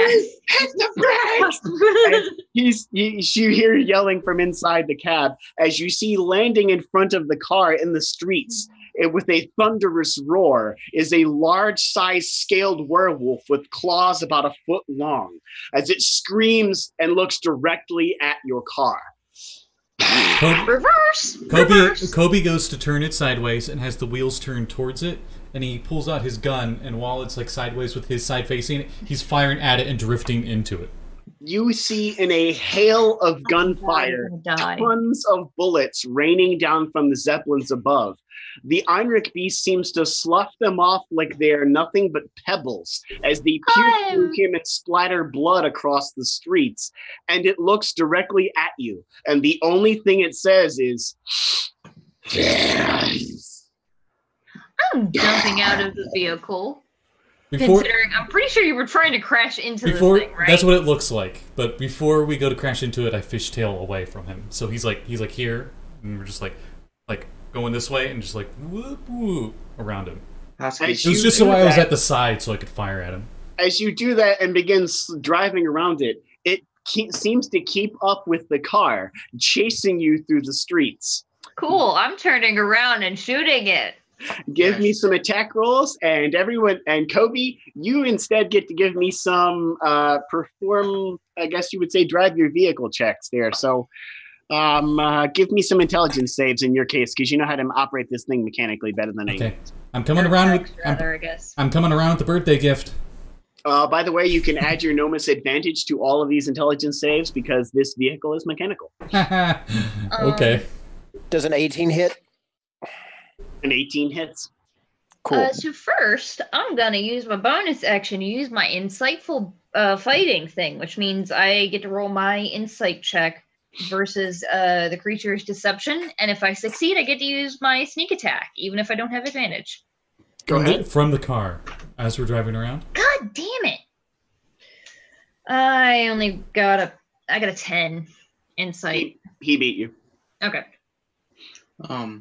Damage still gonna shoot at matter. it though. Right, because do we roll damage or not even bother? You can go ahead if you really feel like it, but just tell me how many bullets you put into it, because that's how many you're subtracting. I'm going to be using Eldritch Blast. Okay, you can go ahead, use as many as you want. It doesn't seem to do anything. Okay, well then I'm going to stop that after a second.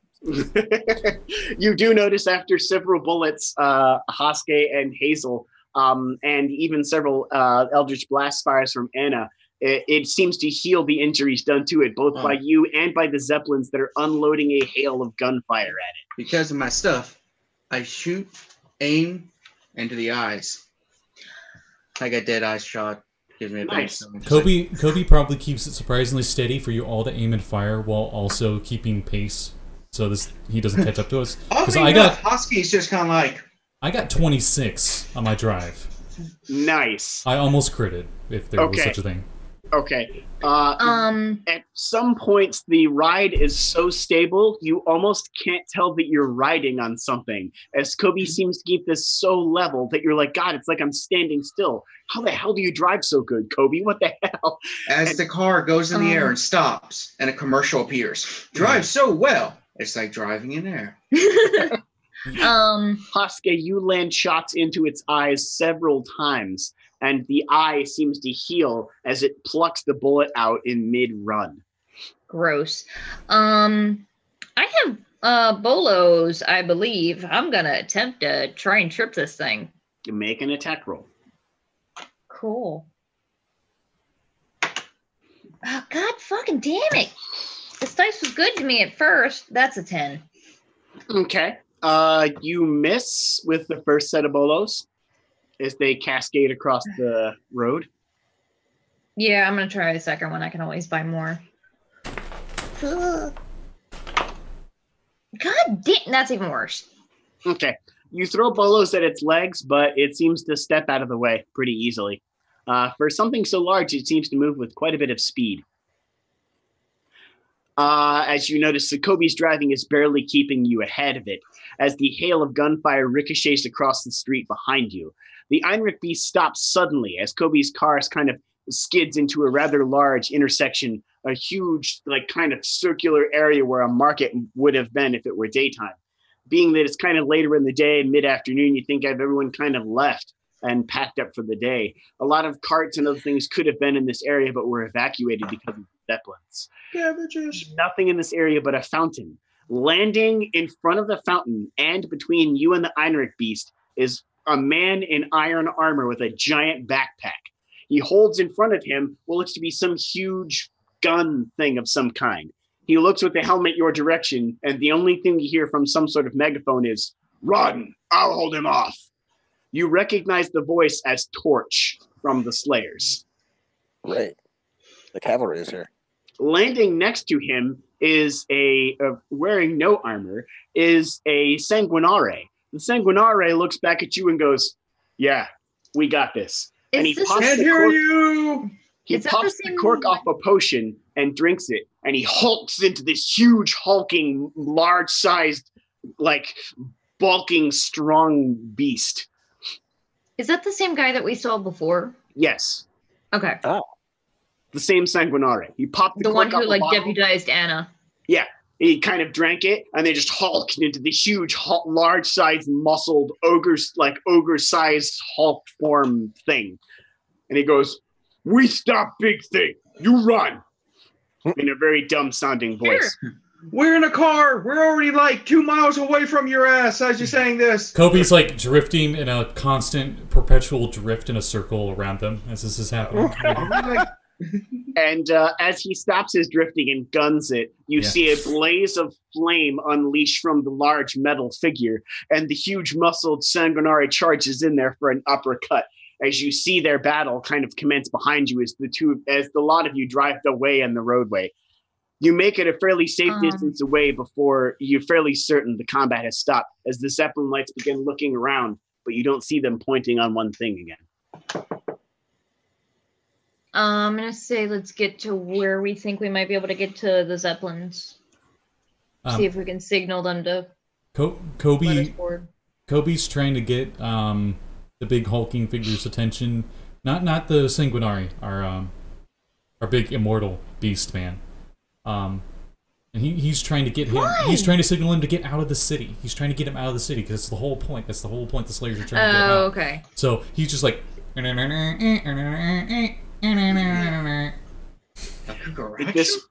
Despite your honkings and loud noises, nothing seems to distract the beast from the battle it was commenced in.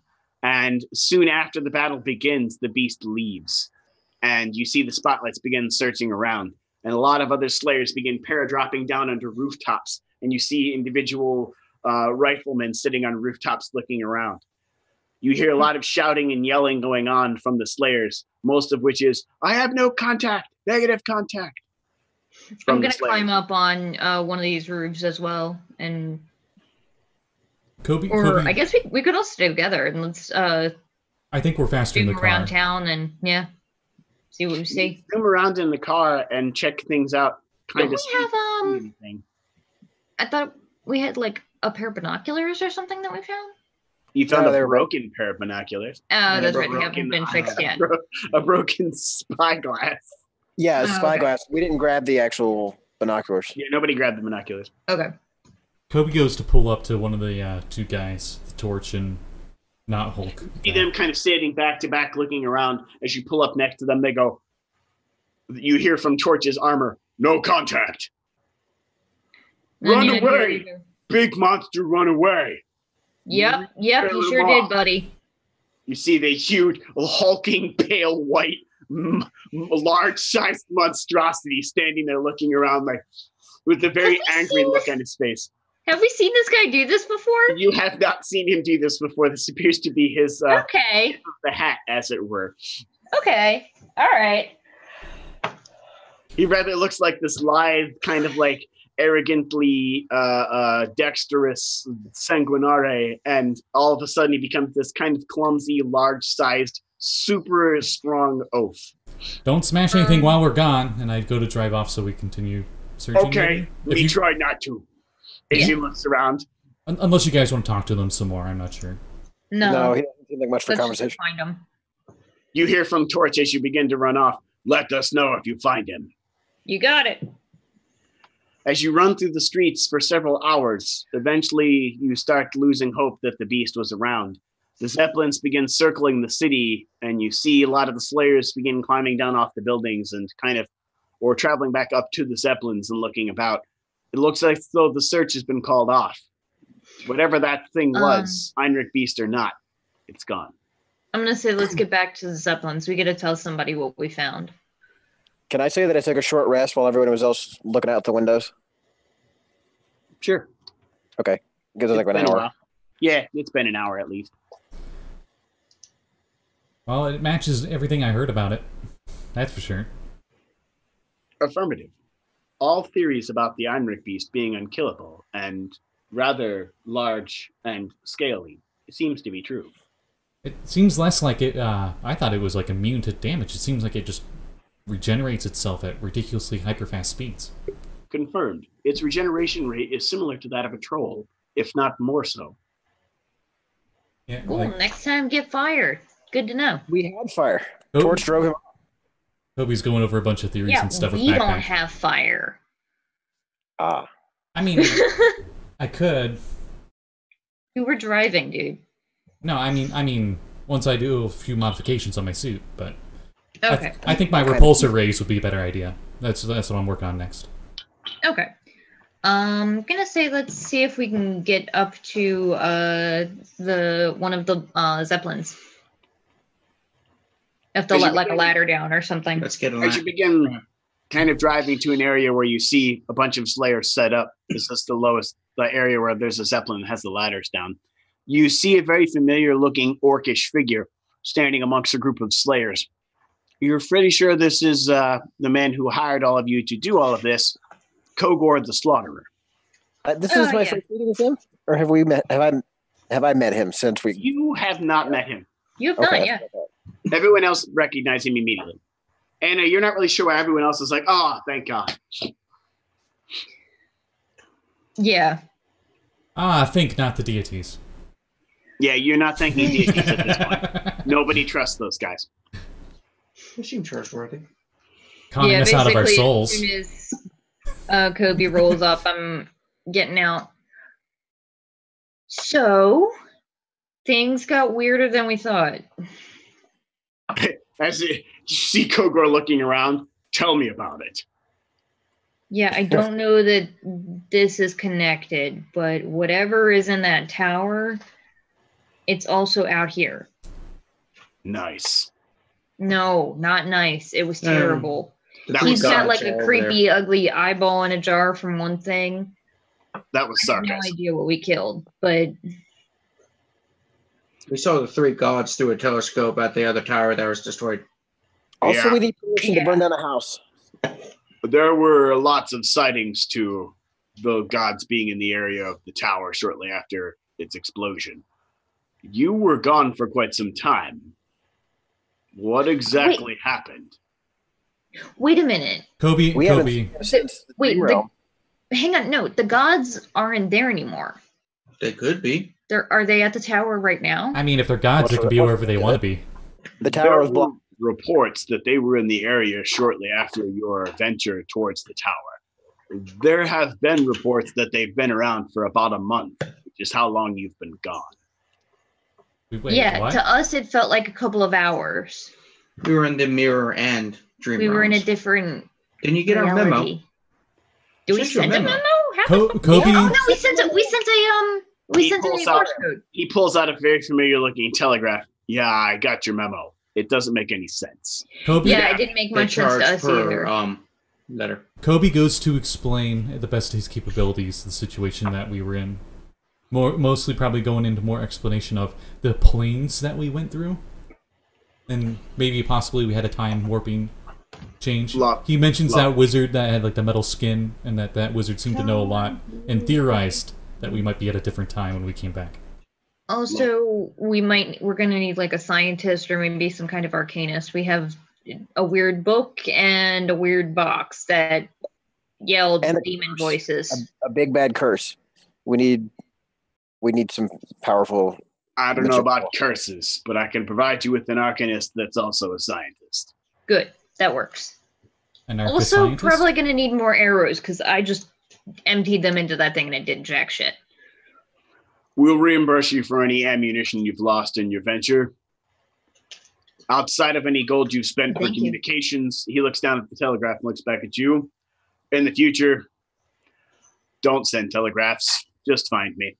The Zeppelins don't go very far. Don't waste your gold. Where? I didn't know there were no Zeppelins around. They were 50 miles away when we found this. We would have never been able to get you this information without that. He seems confused when you said that. Okay. I could provide you with some reimbursements. That's rather strange that you would end up somewhere else. Do you think It was rather strange that we left this dimension in the first place. I'm still not sure what you're talking about. Pretty sure that this is maybe above his understanding of magic. I assume that's why I was like, Coby tries to say it as simply as possible. You think Kobe's very simple explanation got more through to them than any of your advanced responses? You Okay. got teleported and saw some weird shit. Pretty much. Just teleported That's back. probably pretty much what he says. All Time right, squish. that makes sense. Yeah, you're going to want to talk to our arcanist. He's probably your best hope. Okay, where do we find him? Over there. He points towards what looks to be a little fort that the Slayers are setting up in the area. Okay. Look for the Warforged with the yellow cloak. I'm gonna grab that chest, or actually, no, I'm gonna ask Backpack to carry the chest over to where we're going. Backpack carries the chest, because Backpack carries things. Yeah, good backpack. I'm like, oh, I've got a 12 strength. I can carry that one. I'm like, what am I talking about? We have a giant robot called Backpack. You have a backpack with legs. His name is Backpack. He carries the chest for you over there, and you move over towards a little encampment. You very easily find the Warforged with a bright yellow cloak. Do we know this guy's name? Yes, he is Blondebeard the 32nd. Oi, Blondebeard. 32nd. Oh, right. Warforged. Aye, what do you want? Hey, I I got... can see you're bloody busy over here, building a bunch of stuff. I have to keep this place secured from that bloody monster. I think I got something that might be a little bit more of a priority on your interests, as he has Backpack show him, as Backpack show the little puzzle box thing. He's a glass forged. Oh my god. Aye, that is about... Oh, it's about 1,500 years old. Maybe more. That's- Aye, at least, judging from its construction. That's classic dwarven design. I meant to keep something strong inside there. I bet you probably don't want me to open it. Definitely Really not. Maybe a way of sealing it? Or I can't resealing see it? Whatever it any more than it already is. Whatever is inside of it's so powerful it's leaking out. Yeah, the box is barely containing whatever is in there as it is. I can see the flow moving around it. It's all erratic. Makes everything look jittery, like a bunch of faces. Yeah, when we opened it, it sounded like, 100 ghostly voices. The whispers of the damned. Glowing blue light. That's disturbing. Let me see Yeah. if I've heard of anything like that.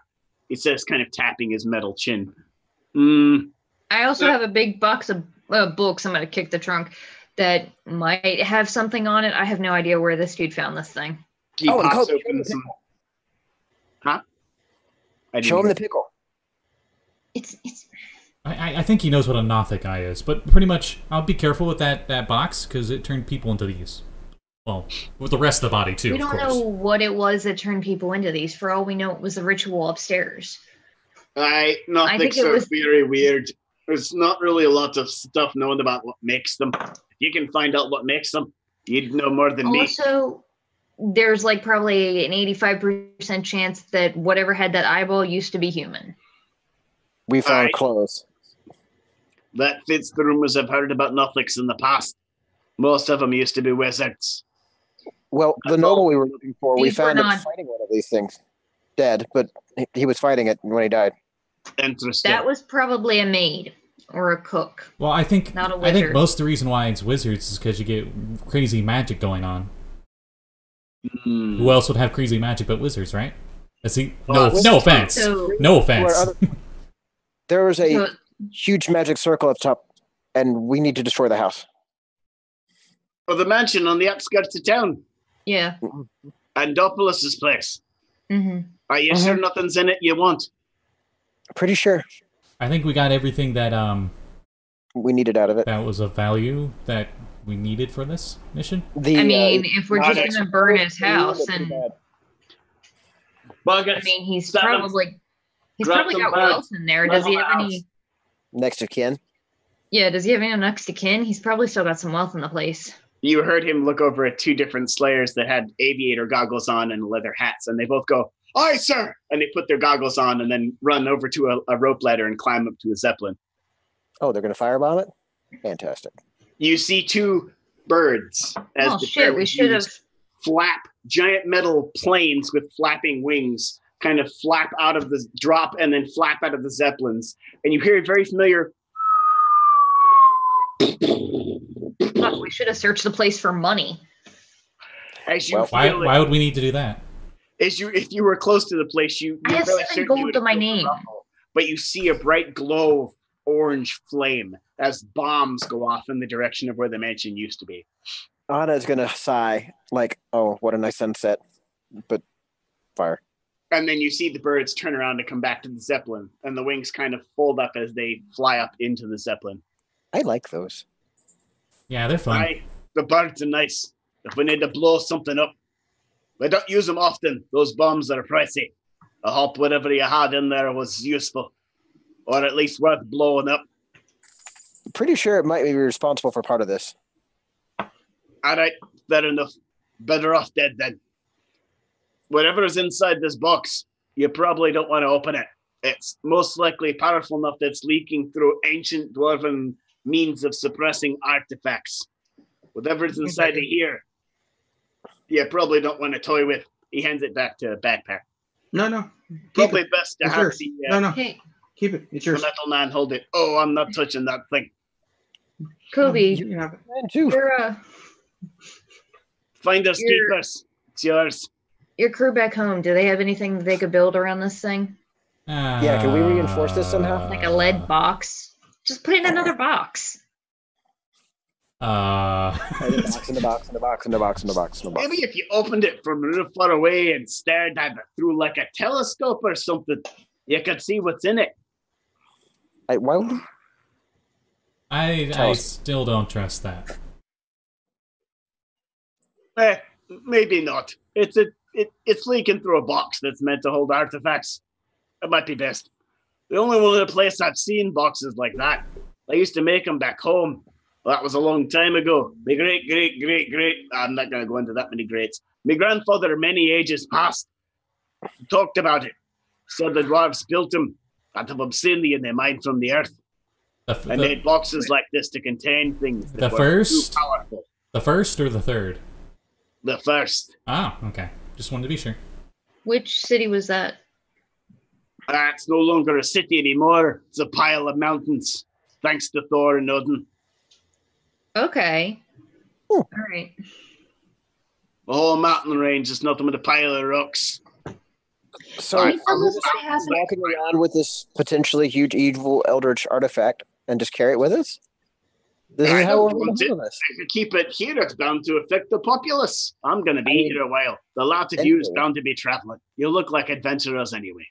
Do you think there's anything back in your homeland that we could use to help assist in this thing? I'm sure there's some ancient dwarven ruins somewhere that you might be able to find some information from.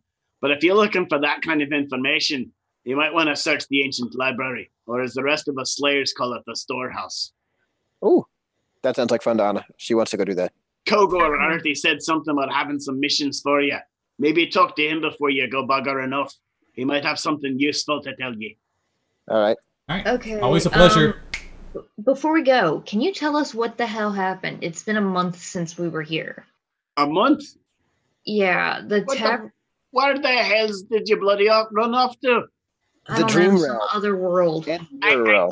I don't want the details. You're carrying a box that's carrying an artifact in it that can leak through the exterior. I don't want the details. Don't tell me. Just tell us what happened to that tower. We left and it was fine. We came back and it's fucking exploded and there are gods standing on top of it. I think tell it you what exploded happened to when it. we left. The gods happened to it. Whatever ye did to it caused it to explode. Afterwards, the gods came by and cleaned up the mess. All the inky blackness and the scary sky, it's all gone thanks to them. You want to thank them. They're still standing by the crater having the conversation. I think we should go there A month first. later. They're gods. Maybe they left. Nobody pays attention to them. Nobody likes them. Maybe you got to know them better and had dinner. Ah, bloody bastards aren't worth the ground they're standing on. Wow. I don't know. I don't Anyway. think I'm gonna get a chance to do this again. So maybe we should go have a chat with them. I've got more important things to do. You I am clearly got honestly- stuff you got to take care of. Kogor's No. got some missions for you. Talk to him before you No. leave. All right. Hey, don't put that over there. What the bloody hell's wrong with you? The gun doesn't go on side of the wall.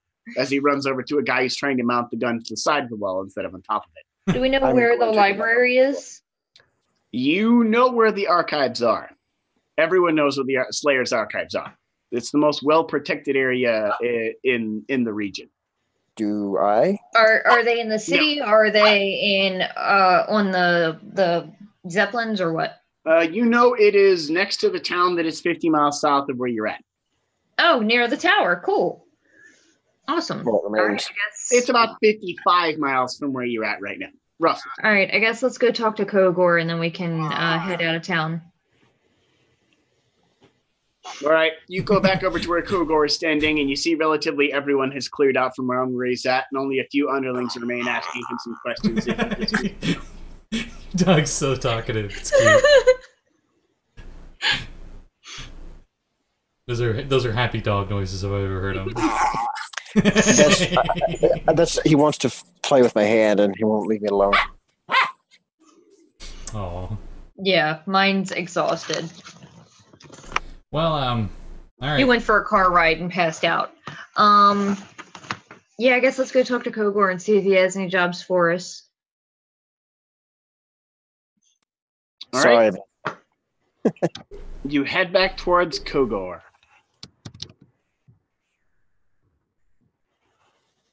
As you walk back towards where he is located, you see he has a lot of other things that he is busy doing. But he looks your direction and he goes, "Got what you need from the wizard?" Think so. Oh, shit, we didn't have him look at the book, Coby. Well, I don't think he would want it. What book? It's a magic book, but it's well, last time we read one of We these, should be able to read it. it had us go through the wibbly wobbly stuff I mentioned before. So I don't think Blondebeard will want to have It that wasn't. It wasn't the book. No, that it wasn't the book that did that. It was when the Nothic shot the heart in the middle of the room that caused the dimensional Yeah, rift. it wasn't Well, the book that did it. It's connected to that. I don't know. You look There like was about a- 20 words ago you lost Kogor. Yeah, cool. All right.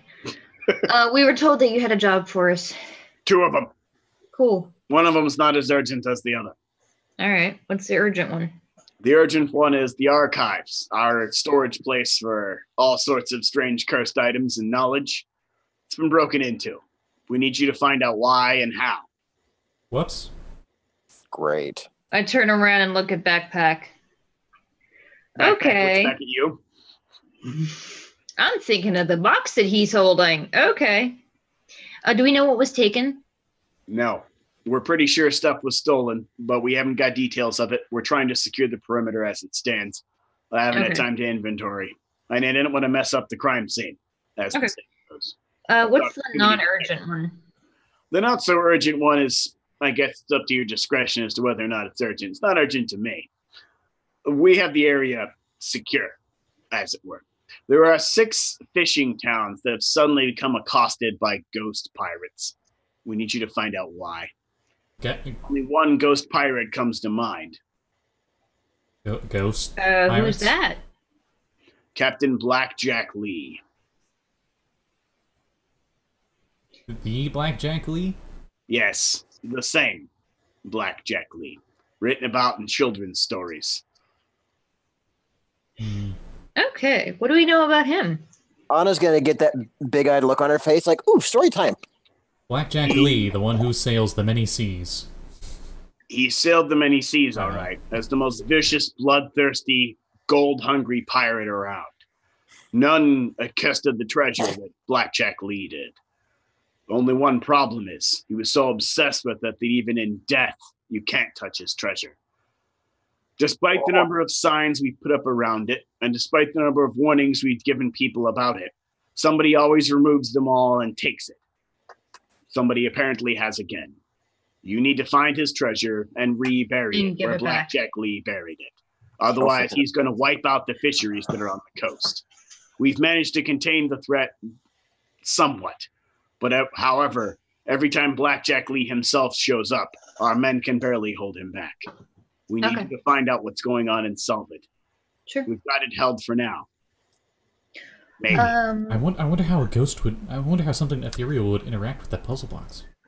We're not gonna find out. Oh, actually, Like, Coby. so under, like, I'm having a brainwave. We're so under what? prepared for this. Coby, we should probably head back to your crew and see if they can help us build anything to keep that box under wraps. I think we should go to the archives and have it go there. A portable, like, particle accelerator that damages ghosts, and then another device that can capture them. I have Then we no can get idea the what you're treasure. talking about. You're about 100 No, years into the future, tech-wise. She doesn't know. I know. Also, we should probably stock up, and it's been a month since we've slept. Oh, where are my manners? Up the other day. Your pay. You've been employees of mine for a month now, and I haven't given you any. Here. It gives each of you 500 gold. Holy shitballs, yay. It's not a lot, but I'd say you A lot. get an hour, so that's pittance for what you've done. That tower was causing an eyesore, although the gods standing over there are still causing. I'm assuming they're waiting for you. Maybe not. Whatever it is. They're still over there if you want to talk to them. They haven't gone anywhere. I'd like to go talk to a god. I feel like a wink, wink, nudge, nudge from the universe that we should go talk to these three gods. That's entirely up to you. That's your adventure. I'm just here to give you the missions. Those are all I have for now. I'll probably have some more later. Thanks. All right, well, I suggest we hit the city and pick up some extra supplies, though. Good luck. I'm Good almost play. out of arrows. Okay. Kogor goes back to ordering people around. Good old Kogor. All right, let's go. Get some arrows and all that. You see that despite the fact that moments ago this place was rampaging with an Einrich beast and hail of gunfire, now minutes later you see everyone else kind of scurrying out of their homes and going about their business. It's like the city just came back to life again almost instantly. You see the Slayers are scrambling to try and contain the hordes of people that are now pouring out of their homes and businesses, going back to what they were doing before. Everyone seems to just act like it never happened. I like to think this is kind of like England during World War II, where they'd have the constant bombing runs. Oh, yeah. Where they'd just be like, oh, well, back into the shelter. Oh, okay, now let's go back to what we were doing. Pretty much, yeah. Yeah. I get the feeling of that. Only in this case, it's a rampaging giant scaly were creature. Oh, yeah. I'm just thinking for us, we probably wouldn't find it that strange. No, you don't really. Everyone seems to just go about their business, and you're like, oh, thank God, everything's back to normal.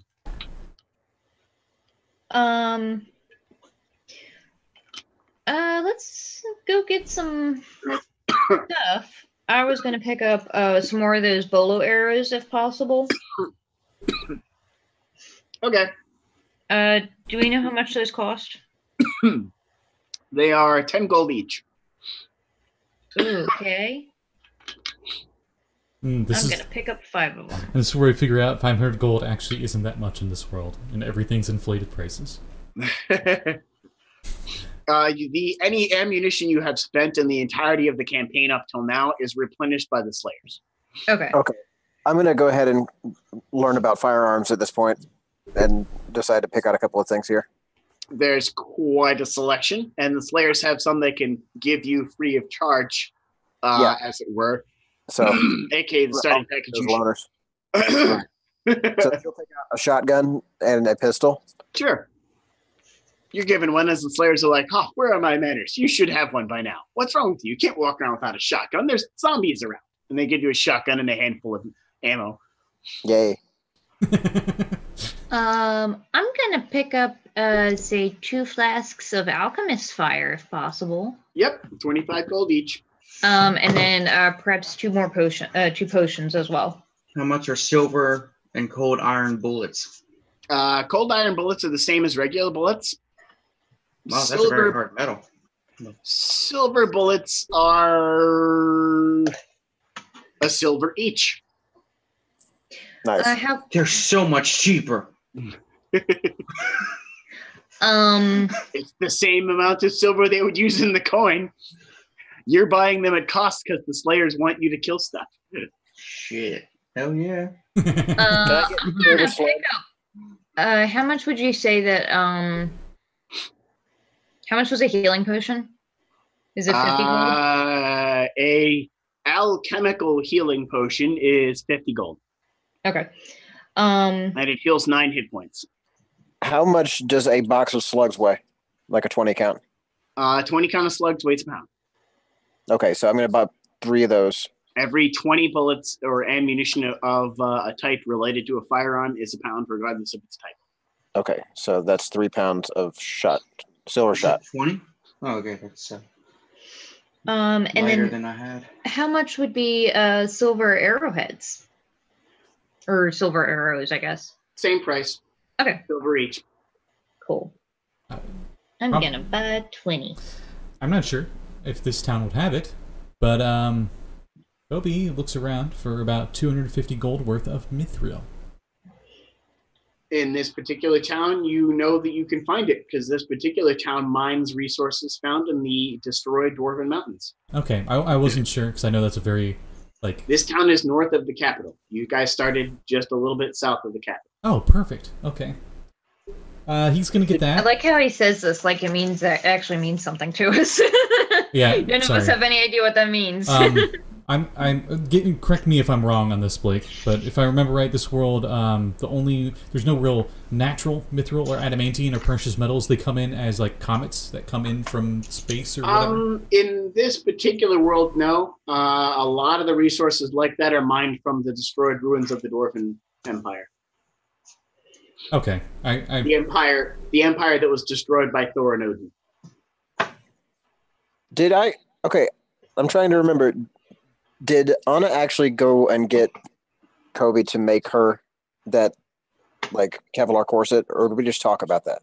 We just talked about We it. haven't had time. Yeah. All right. We've known you for like a day. Yeah. A month. Now, Yeah, to us, it's been a day. Didn't we stop at? I'm trying to remember if we stopped over at Spark Tower before or after we left. You did, but it was only for... No, that was after we left the mirror dimension. It was- Right. Okay. All right. I'm back now. Sorry, I had to adjust my timeline. It's getting late. You've had a long day. It has been one hell of a ride. You're all quite exhausted at this point. Yeah, we probably need to take a nap. It's late Yeah. in the evening. The signs are starting to illuminate for the evening peoples that are up during the evening hours. Go take a rest. This is the best time. I go towards the red I don't district. know if they're a thing because of different games, mythologies, and everything. For undead, demons, monsters, salt, garlic, are any of those kind of things effective? You know that silver is, so is cold iron against a lot of creatures. And you know if it's undead, it doesn't like a shotgun. I mean, I feel like most things don't like a shotgun. Well, I was just seeing if I should buy like On this particular garlic world, bullets or like hollow bullets that explode with like different shit like that. you know that on this particular world, the universe pretty much dictates what you're able to get. You know that undead creatures hate shotguns of all kinds. Yeah. And you know that undead creatures hate shotguns of all kinds. And you know that undead creatures hate shotguns of all kinds. that the way a shotgun functions, it ignores all damage resistance that any undead creature could have, regardless of its type. I am very happy about my shotgun right now. So if And you happen to run into a lich, that shotgun does full damage. Are there exploding bullets? Coby would have to invent them for you. There are Fletcher rounds, if I recall. There are flechette rounds, though, yeah. Yeah, that's what Are there tracer rounds? if you're an arcane archer, maybe. There could be. Coby has to invent those. Okay. I'm gonna go ahead and buy a silver dagger as well. Dagger's regularly 2 gold, so. Silvered is... Are there Let me look. bullets Silver dagger with a is devil's 3 gold. trap etched on them, so when you shoot into something, you prevent it from teleporting and stuff? No. Damn. Would it be safe to say, okay, so for the 5th edition official silvered stuff, for 10 pieces of ammunition or a weapon, it's an extra 100 gold on top of it. Nah. I know in your world it's a lot cheaper, but Nah. just as a scale for... Oh, Nah. Okay. So, because I was a dumbass and pulled up Roll20, and apparently that takes all of our bandwidth, you just said that thing about how much silver costs in like 2 seconds. So it sounded like literally info barf. In this particular world, all silver bullets or silver ammunition is 1 silver per bullet or ammunition type. Okay. Simply because everyone wants you to have them because they know that they're effective against stuff. Coby, I don't know if it's a thing that exists, but it occurs to me that it'd be really useful since, like, half of you can see in the dark and I can't. Is there anything like kind of night vision goggles or something? I can't see either. That's why I said half. Me and you can't. Yeah, but it would cost about as much as he just paid you, I think. I don't know. I don't really keep up with our prices. I just make the stuff. My family just gives me everything, so that's whatever. Can I go explore and determine how much that would cost me? Gold bullets affect anything? You know that they don't. No, my That money. seems incredibly ineffective. If it does double damage or actually can hurt certain supernatural creatures, I would buy a it couple. would be heavier, but Yes, I'm just saying. If his they were preparation used- is You know that the only thing that is more effective than a silver bullet or a cold iron bullet is the very, very hard to find, incredibly rare adamantium bullet. And how much are those? Quite expensive. Would those I might be? buy them in the future. Would How those much are they? would those be 10 gold and a piece of ammunition? Those would be, for you, the Slayers, 100 gold per shot. Okay. yikes. That sounds about right. Godslayers. Can I do some research and determine how much? I'll buy 2. Okay. How much those goggles might cost? If only for the future. You certainly can. Give me a... Investigation. Sure. Let's do that. Yeah, they don't really have a knowledge local anymore. That's the close equivalent to gather information. Yeah. That is a dirty 20. You know that they are approximately 300 gold each, and they only let you see in the dark in the equivalents of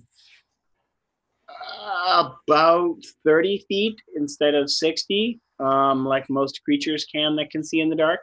You do know, however, that they require charge during the day, so you can only use them for about 8 hours. I mean, I'd be fine with that. Are they straight up solar powered night vision goggles? They're diesel-powered night vision goggles. They But that require recharges time to sunlight. charge. Aren't bugs. That's actually kind of cool. I like that. Yeah, I have 350 gold. I'm gonna go ahead and buy a pair if I can Okay. find them. All right. You so- have a pair of diesel-powered night vision goggles. They work Return it to Night Widow. 8 hours all together, and then they require the entirety of the rest of the day to charge. All right. So our plan after we stock up on all this stuff. So are we gonna stop by and see this tower on our way back to the archives? I'd say yeah. The gods, You, yeah. you Okay. know that it's not that far out of the way. Sure. I was thinking it was like on the way to the archives. Maybe It's I out don't of know. the I don't way, know. but it's not that far out of the way. Okay. And then when we go to the archives, how far would that be in the same city that the Sparks Industries Tower is? It's south of the city, yeah. Okay. I thought Spark Industries Tower was in this city. Nope, No. it's in the city south of you. Yeah. Oh, okay. It's in the city you started next to. Okay. The But I got some materials. I was gonna do some upgrades back at my place, but we would need time for that. And our little we assignment. need to rest anyway. Yep. And we're only a day away from the other city, so. Oh, that's true. I mean, we're gonna need to sleep. It's night, and it's been a while since we've rested. Also, the gods can bloody well wait. I mean, they've been there for a month, apparently. Yeah, let them begrudge us a fucking nap. A month? That's not much time. You're like 300. I'm Yeah? 26, my dude. And? That's a long time to us. I mean, a month is about the amount of time it took me to come up with the design for this, as he points specifically to the one piece of the many pieces of his helmet. Okay. It's not that long. As the time dilation between races comes into play. And you all find a nice, comfortable bunker to sleep in. Coby finds, as they have in the Player's Handbook, the aristocratic lifestyle one, which is 10 gold a day. You can't you have the background that I know that you do. You don't pay for it, Coby. Okay. You can't really see it, but the dog was barking in his sleep. Either that or he had the hiccups. Coby's gonna be the rich friend, even though we all got money now, and he's gonna pay for everyone else's. Cool, Oh. because I don't have any money anymore. I just dropped it. We go to like a 5-star hotel, and I'm like, oh yeah, I remember going here like a week ago. Subtract the equivalence of 1, 2, 3 more rooms for the rich lifestyle of the day that's in the PH. Okay. Boop. And after he makes sure everyone's all settled and nice and cozy, he heads to the Red District. Wow. All right, you head to the Red Light District. There are several jazz clubs and speakeasies that are around that are set that light up bright at night. We don't. Can I take along? Go right ahead. If you think you can keep up, This sounds like fun. I know you can Coby keep up. You have better charisma than Coby. Coby spends the early half of the night going from bar to bar, speakeasy to speakeasy, kind of drinking and enjoying himself. He doesn't pay. However, Anna, you do. I do not. I get drinks bought for me. I just got to go sidle up to somebody. You can give me 3 charisma checks. If you get above 15, you don't pay for your drink. How's a 16 right off the bat sound? It sounds like you didn't pay for that one. Those drinks, anyway. All right. The charisma modifier is +7, so 21. Okay. I forgot to add the modifier to the first one. I just had the dice rolled. And 19. Okay. You don't pay for any drinks because you hit on people and smooth drinks off of them. Yes. And you don't pay for drinks for the night. You don't spend the whole night drinking, but you do enjoy some hops to hops from speakeasy to speakeasy. Those of you listening at home can go ahead and pop on some Galaxy News Radio from Pandora for the speakeasy parts of the adventure. The rest of the party, you sleep thanks to Coby's wonderful purchasing of your aristocratic rooms in a rather luxurious lifestyle on some fine beds of the finest down you've ever slept on. Wonderful, delicious foods of the most expensive of tastes. And you enjoy some very finely tasting drinks. Oh, Big yeah. blanket on the floor and sleep too much like a marshmallow.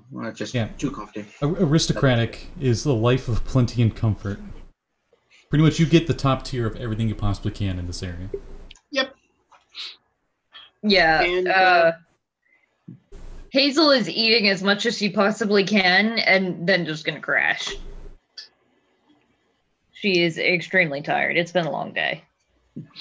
I've already rolled. None of you failed your checks. You No, make it thank through God. the evening for now. When Coby's out carousing and stuff, he's, the aristocratic life. Does he get any rumors or anything from anybody as he's just going around? Yeah, I'm up? going to do that too.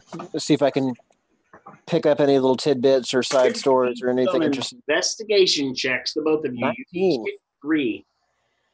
So 19 for the first one. 17 for the second one. And 4. No, 5. Okay, first one was 23. Whoa, almost threw my dice across the room. 13 on the second one, and a 21 on the third. All right. A lot of you succeeded the DC at one point. So during your ventures, you do all hear the rumors that people are chatting about how they did not expect the Einrich beast to attack as he did. It seemed to have come out of nowhere. He was last seen many leagues away from here, towards the abandoned asylum that Einrich once run himself, where he normally kind of camps out. But nobody expected him to come this far across the continent all the way over to this city. Seems kind of awkward that he would have, and very much out of place. You all get the rumor that a lot of people are worried that maybe some foreboding thing is happening or something is enticing the beast to do so. Many people are worried or scared that the rumors of Einrich's incredibly high intelligence would come to fruition, and that a beast of that nature with incredible intelligence would be a true terror indeed. Would I feel like perhaps the beast might have been drawn by the dimensional disturbances over here? You can give me an Arcana check. Coby's got his, like, whiskey on the rocks. Yeah. And he's just That's like... going to be 22. You think that it may be connected. You're not sure, but you think it could be. This Einrich beast is quite terrible for business. Many of the rich nobles agree. The merchants that own a near monopoly on some businesses also agree, and the business table you're having a meeting at. I'm imagining, like, Anna slinking around the bar in, like, a flapper dress, with, like, little beaded numbers. Yep. I like to think she's like that person at the rich party who's just taking all the shrimp from the buffet table. Oh, no. You don't even understand. Like, I forgot to mention this. Her specific subspecies of Tiefling is Tiefling of Despatter. Oh. Probably. So she gets disguised self at level 3. So she just does the dress myself thing as we're walking into the club, and suddenly she's dressed to the nines. Is it like that one picture we found with those 2 orc ladies on Twitter? Yes. Very well done art, by the way. Credit to the artist. That was well done. Yes. I'm imagining in Fantastic Beasts when they just wave their wands and they immediately. Yeah, exactly. Them. Yeah. That exact kind of like just like that. Yep. Coby actually says when you do that, nice. Well, I wasn't using it yesterday. You enjoy the evening, and that's the talk that you both get at some point during the evening from someone. You retire back to your wealthy quarters and enjoy a fine evening of incredibly expensive foods, which Coby already paid for. You enjoy a nice, comfortable bed and the wonderful, luxurious lifestyle of someone who lives in the very rich and very wealthy. You wake up the next day to find that you're not staring at an abysmally terrifying sky or that you're sleeping in dust. Great. Good which to seems know. to be an upgrade for the moment. Yeah, so I guess we'll reconvene. So we were heading to the tower first. What's left of it? Yeah. All right, I guess let's go. Did you want to get anything to put the box in, or? I mean, if Blondebeard can't find a way of containing it, there's no other real way to contain it. We could leave it with John Lee. We can just look. I'd rather have it out of the city, you know? I'm fine with that. All I'm suggesting is that we get another box and put a lock on it. It's not that simple. This thing is ridiculously ancient and complex. Look, I'm not worried about... I know we can't stop it from getting out, but we can at least keep idiots that steal from us from getting into it. I know people steal a lot of shit. It looks like it's magical and expensive. We could buy a shovel and bury it. I don't know what to tell you. You know, Coby, that you could probably very simply rig a secret compartment into the car that you could hide it in. There you go. Like I said, I'm not worried about it getting out. We can't stop that. I'm worried about some idiot opening the box up and letting whatever out. Like the idiot that was me. Like I opened it up before. You're not an idiot. You're just curious. Yeah. I mean, that does kill the I cat. should have known better. It does kill the cat, so... Curiosity is the nature of all living creatures. Yep, it sure is. Backpack. I should know it comes in the family. Alright, I'm gonna work on making the secret compartment, doohickey, and we'll get on the road. It doesn't take long before he's rigged up a little secret compartment the jewelry box could fit into. You're pretty sure this would let it stay safely with the car. I like to imagine just a random monkey wrench noises and like a drill. Yeah, that's pretty much it. Like Iron Man, it only takes him a few moments, and he's already modified the secret compartment in the carriage to hold it from within inside the carriage. I'd like to think it's almost like how computer towers are now, where they have like the space ready for if you're going to put something in there or replace it. Right, and you were just like, well, I was going to put something here. Lifts up a panel, puts it down in, puts the panel back down. But it's safe for now. It's funny because I think Jesse probably knows more about computers than anyone else here. Anyway. And away you go. Traveling down the roadway and off the roadway and into the wilderness, you drive towards the tower, strangely unaccosted by practically everything. And you reach the tower in pretty good speed, thanks to the car and thanks to the suspension in the other part. You see still standing there 3 figures. One looks to be a treant of some sort with orbs circling around it of different various elemental types. One appears to be a skeleton clad in black robes carrying a scythe. And one appears to be a very charismatic looking man with long flowing hair, blonde hair, and bright golden armor. Sitting on his back is a flaming blue sword, a great sword of swords. You seem to know you seem to know more about gods than anyone else there, Hashke. What do you think we should do? How do you think we should approach? I'm hopping out, and I'm going to start striding over there. Or, I mean, we could just wing it. Oh, I'm going to grab Anna. They are gods. Yeah, I know. Yeah, I know. And show some fucking respect. These things haven't been seen around ever. Since you don't actually know out of game. Yeah. On the level of 100% a dick to 0% a dick, about where are each of these gods? You know they sit safely around 50. Okay. And can you give us the names again? Because you never did. I did in the chat. Which chat? No, she did. No. Blake, you just sent it to me. Oh, I'm sorry. I thought I sent it to everyone. Yeah, that was my bad. If it goes to private, you have to switch it back to public. Ugh. Yeah. It's okay. Hang on. I can copy it over. Coby pulls out. Go. I like to think he just already has this. He has hair grease stuff, and he just slicks his hair back. And he's like, okay. Hey game, Coby. As he goes to leave. Do we think that we should bow to these guys, or? Yes. No one's ever spoke to them in an ever recorded history, and those that do don't usually brag about it. Anna probably recognizes from last night. Coby is approaching this like he did with the aristocrats. Oh no! Oh, that's a bad joke.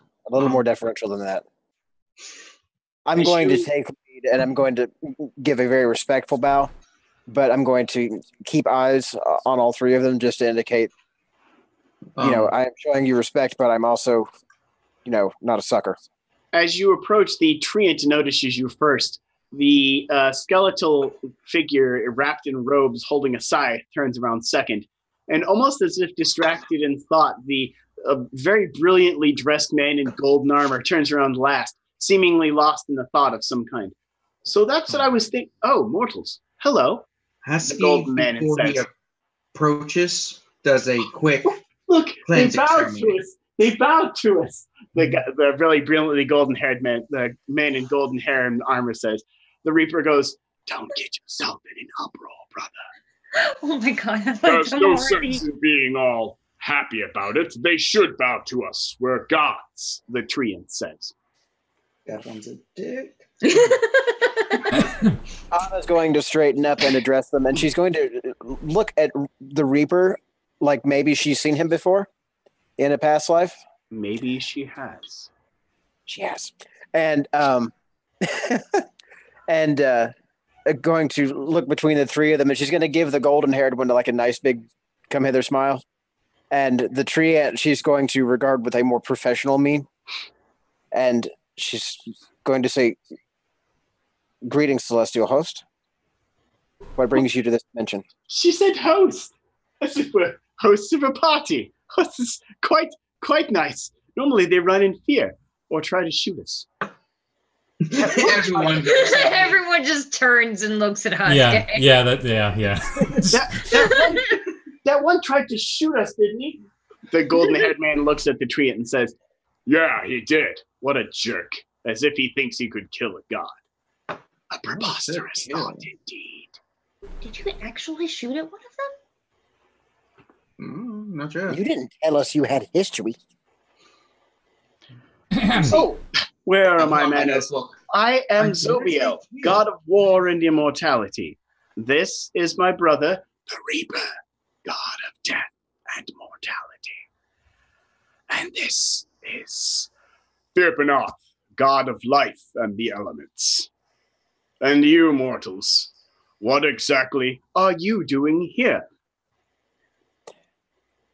Well, I don't know what I'm doing here. I'm not from this plane. Of I'm course trying not. to- I reckon Greatest that mysteries of all. Why are we here? What is the meaning of life? We're here because we found this tower when it first appeared. we know. We investigated, we got shot to some other dimension that none of us have ever heard of before. And when we came back, a month had passed. It's just as you feared, brother, he says, looking over at the Reaper. Indeed it is. It appears as though exactly what we had feared has come to pass. So it would be. Did you happen to find anything odd? Maybe something glowing and blue? Maybe a black box? And This what box? It might be in some sort of Wait, I don't touch box. thin box. It's hidden in a compartment in the car right now. I think my favorite seat. Way to be subtle. Way to be subtle. I know. Do you say that in character? Yeah, I'm just like, we got that in a box in the car. Yeah. Oh. Right. Best not to hold on to that for long. I mean, with your hands. Inside the box, it's probably fine. Just don't touch whatever's inside of it. Whatever is inside of it? No. It's a shard. A shard of the forgotten. I've forgotten what. My perception's a bit low. Say that a bit louder. A shard of the forgotten, you say? I think perhaps what he's trying to say is a shard of an imprisoned being that we imprisoned, called the Forgotten. Oh, thank you for the clarification. No problem. So what does it do? Oh, it will probably drive you crazy, your tiny mortal brain unable to understand 1,000 voices speaking to you at once. Is it 1,000 or 1,000,000 now? It's more like 1,000,000. Ah, right, 1,000,000 then. The voices speaking to you all at once. I suppose maybe there's some clarification of what they're trying to say after you've been driven thoroughly insane. Although you would have to be insane to put it on. No. Okay. The box. So, The box itself was made by ancient dwarves as a big sealant. It seems like the seal has been broken, but you apparently already know that. It's not broken. It's working as best it can. It's just too is strong. there anything that we can do So to so it's strengthen it? overflowing, essentially. Right. In simple mortal terms that we can understand. It's containing the fragment of something that is as powerful as us, but wasn't us when it started out. How do we get rid of it? You don't. You can put do it we- back. How do we contain it? You can't. Where, You can put it back. Wait, where would we put it back to? Put it back where? What? Ooh, there's the fun part. You Into see, a I god? would love to show you where we put it back at, but it's not really something that he kind of trails off, looking over at the Reaper. We're going to go to. It's a place you mortals can go to if you wish. We are not. None of us are going there. You want to put it back, you go right ahead. Is it in the mirror room? No. The dream I don't know realm. what you're talking about in either of those cases. It's in some terrible place. None of us are going back to. Shit, Where? it's in Go there Baltimore. if you want. Where? Does this place have a name? Baltimore. Yeah, Location? Can we It's got have a Can you that? tell location. us what it is? Sorts. It's a plane of existence, place of madness. It's Oh. known simply as the Obsidian Vaults of Horror. Okay. That's a fun name. Does Coby... Can Coby history check that? Yes, sure can. Can I? If he somehow gets this, it's gonna If crack me you've up. got ranks in history, you can I history get double check proficiency on it. that You one. can go ahead. I've got a +2 in history. Oh my god, But I I was gonna might... say, could I roll with advantage because of my planar adventures? Nope. I might have Okay. a chance. No, not for me. It's an 8. 29. Whoa. Ooh, you're right there. That's literally the best I can do. The I got a nat name 20. sounds as though you've maybe heard about it, although it's probably something you don't want to talk about aloud. Oh. Dude, oh. What? Where was that again? I didn't quite hear that. It's the dear. Vaults of Obsidian Horror. Okay, that's what I thought I heard. Is there any way we could destroy this? The vaults, no. No. The box. Ah, The shard. yeah. The shard, no. It's a fragment of millions of souls that were forgotten, that have coalesced into some being that is as powerful as a god. We Is it barely possible managed. to hide it? Can we But like it's dig forgotten. a hole and I- put it in And how do there? we know I about it? think the point I is think- that the only place it'll be safe is if we take it there. If you go to the Obsidian Vaults, you'll find this giant block of glowing blue crystal, similar to that which you can have seen in the box. What? There you'll find, sitting in the realm of horror, a giant crystal containing the Forgotten. It is sitting there imprisoned where we left it, and where we're not going back to find it. Just confirming they're doing like a twins thing where they're like They're completing each other's speaking in- sentences? Yeah, Okay. they're speaking, finishing each other's sentences. I'm a simple man, so Why- maybe someone can answer this. If it's forgotten, how do you know it exists? I It's think probably- they mean Therefore, forgotten if by you us know where it mortals. is, it's You no see- longer forgotten. I thought the same thing. And then it tried to kill me, and, well, it came really close. So, So shouldn't we call it asshole? that's a more fitting name, perhaps. Um, No, what it is every time someone forgets one of their ancestors and doesn't pay tribute to them or give them remembrance, that person becomes forgotten. And every time someone becomes forgotten, not written about or talked about in history, they become part of this thing. I don't understand. My people so say prayers to our ancestors all the time. so Remember my them back for prayers right there, generations. but And I What don't know of any of people your wouldn't do ancestors that are there. As I stare at the white people. It is. It's death for the dead. Hey, I'm a gnome. I'm not It's white. the afterlife. As he stated, the souls are absorbed by this being, absorbed into its power. And so then, if we take when it they there, become part of it, they are forgotten. Question: does it attract spirits? It attracts madness, does it attract ghosts? none we're aware of. I'm not afraid of no That's ghosts. If they possibly knew unrelated. that, it wouldn't be forgotten. I've read. No, the forgotten, it doesn't mean they actually forgot it. It's just, God damn it, Hashke. It's not a ghost. So And we I take, didn't damn anything. so we take it back to the vaults of horror.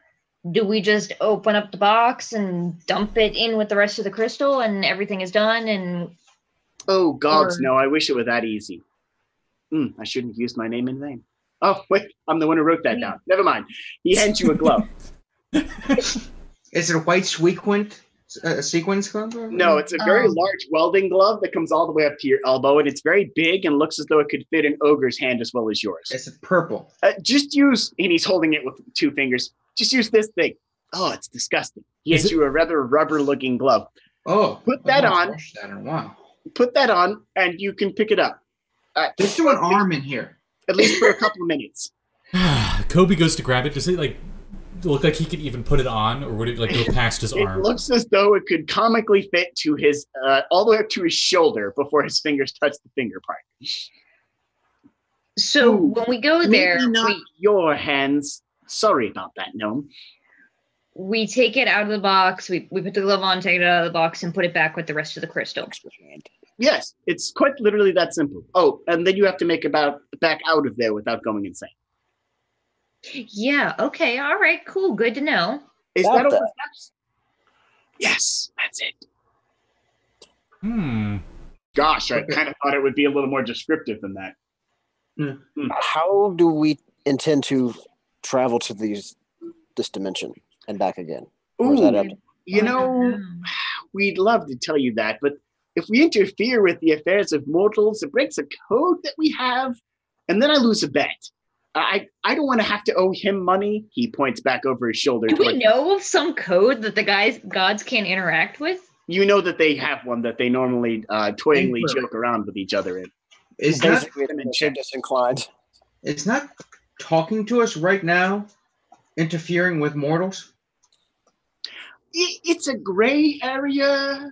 I mean, we wrote the rules down, so it is kind of whatever we decide it to be. Oh. Second question.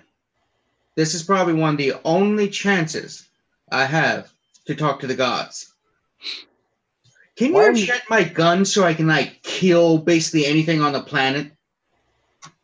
I'm pretty sure that breaks the don't interfere rule. He's not interfering with a mortal. My gun's not mortal. The Reaper looks over your direction, and you... If I could smile, I would smile. Oh, I love them. Yeah, that's like the only chance I got to ask you guys. Ooh, why would I want to give you something that kills things? I'm the god of immortality. I want things to live forever. How about this gun can bring anything back from the dead? This one can kill anything. That way I can bring back... I'm the god of life. I don't want you to kill things either. Wouldn't that be? Do you have any idea what kind of? Wouldn't those guns be like making more zombies? Because technically you'd be killing them and then bringing them back. Oh, that's like an idea. You can enchant these bullets, so that when I shoot a woman, they give birth. That way, I kill someone and bring back. Nah, I'm just messing with you. I have one of those. I mean, I already got one. It's really yeah. Anyway, so I know this probably is nothing compared to what you're used to, but he uncorks the bottle of fine wine he has. He's like, yeah, well, you should probably get more comfortable. I mean, we're already sitting around talking. The god of immortality looks your direction with a smirk. I like him. He's got style. I really like him. In any case, no, we're done with you mortals. I think we've had our time. You do have some horrible curse about you should probably deal with. Yeah, about that. We're working on it. How are you recommending to go about that? Pity we can't help you with that one. That's older than we are. And how old are you? Oh, boy. I mean, seriously, how old? I'm the primal god of life and the elements, all of which both came from me. I am the god of death and the dead. Everything that dies, I have killed. And I'm the god of immortality and war, the primal god of both.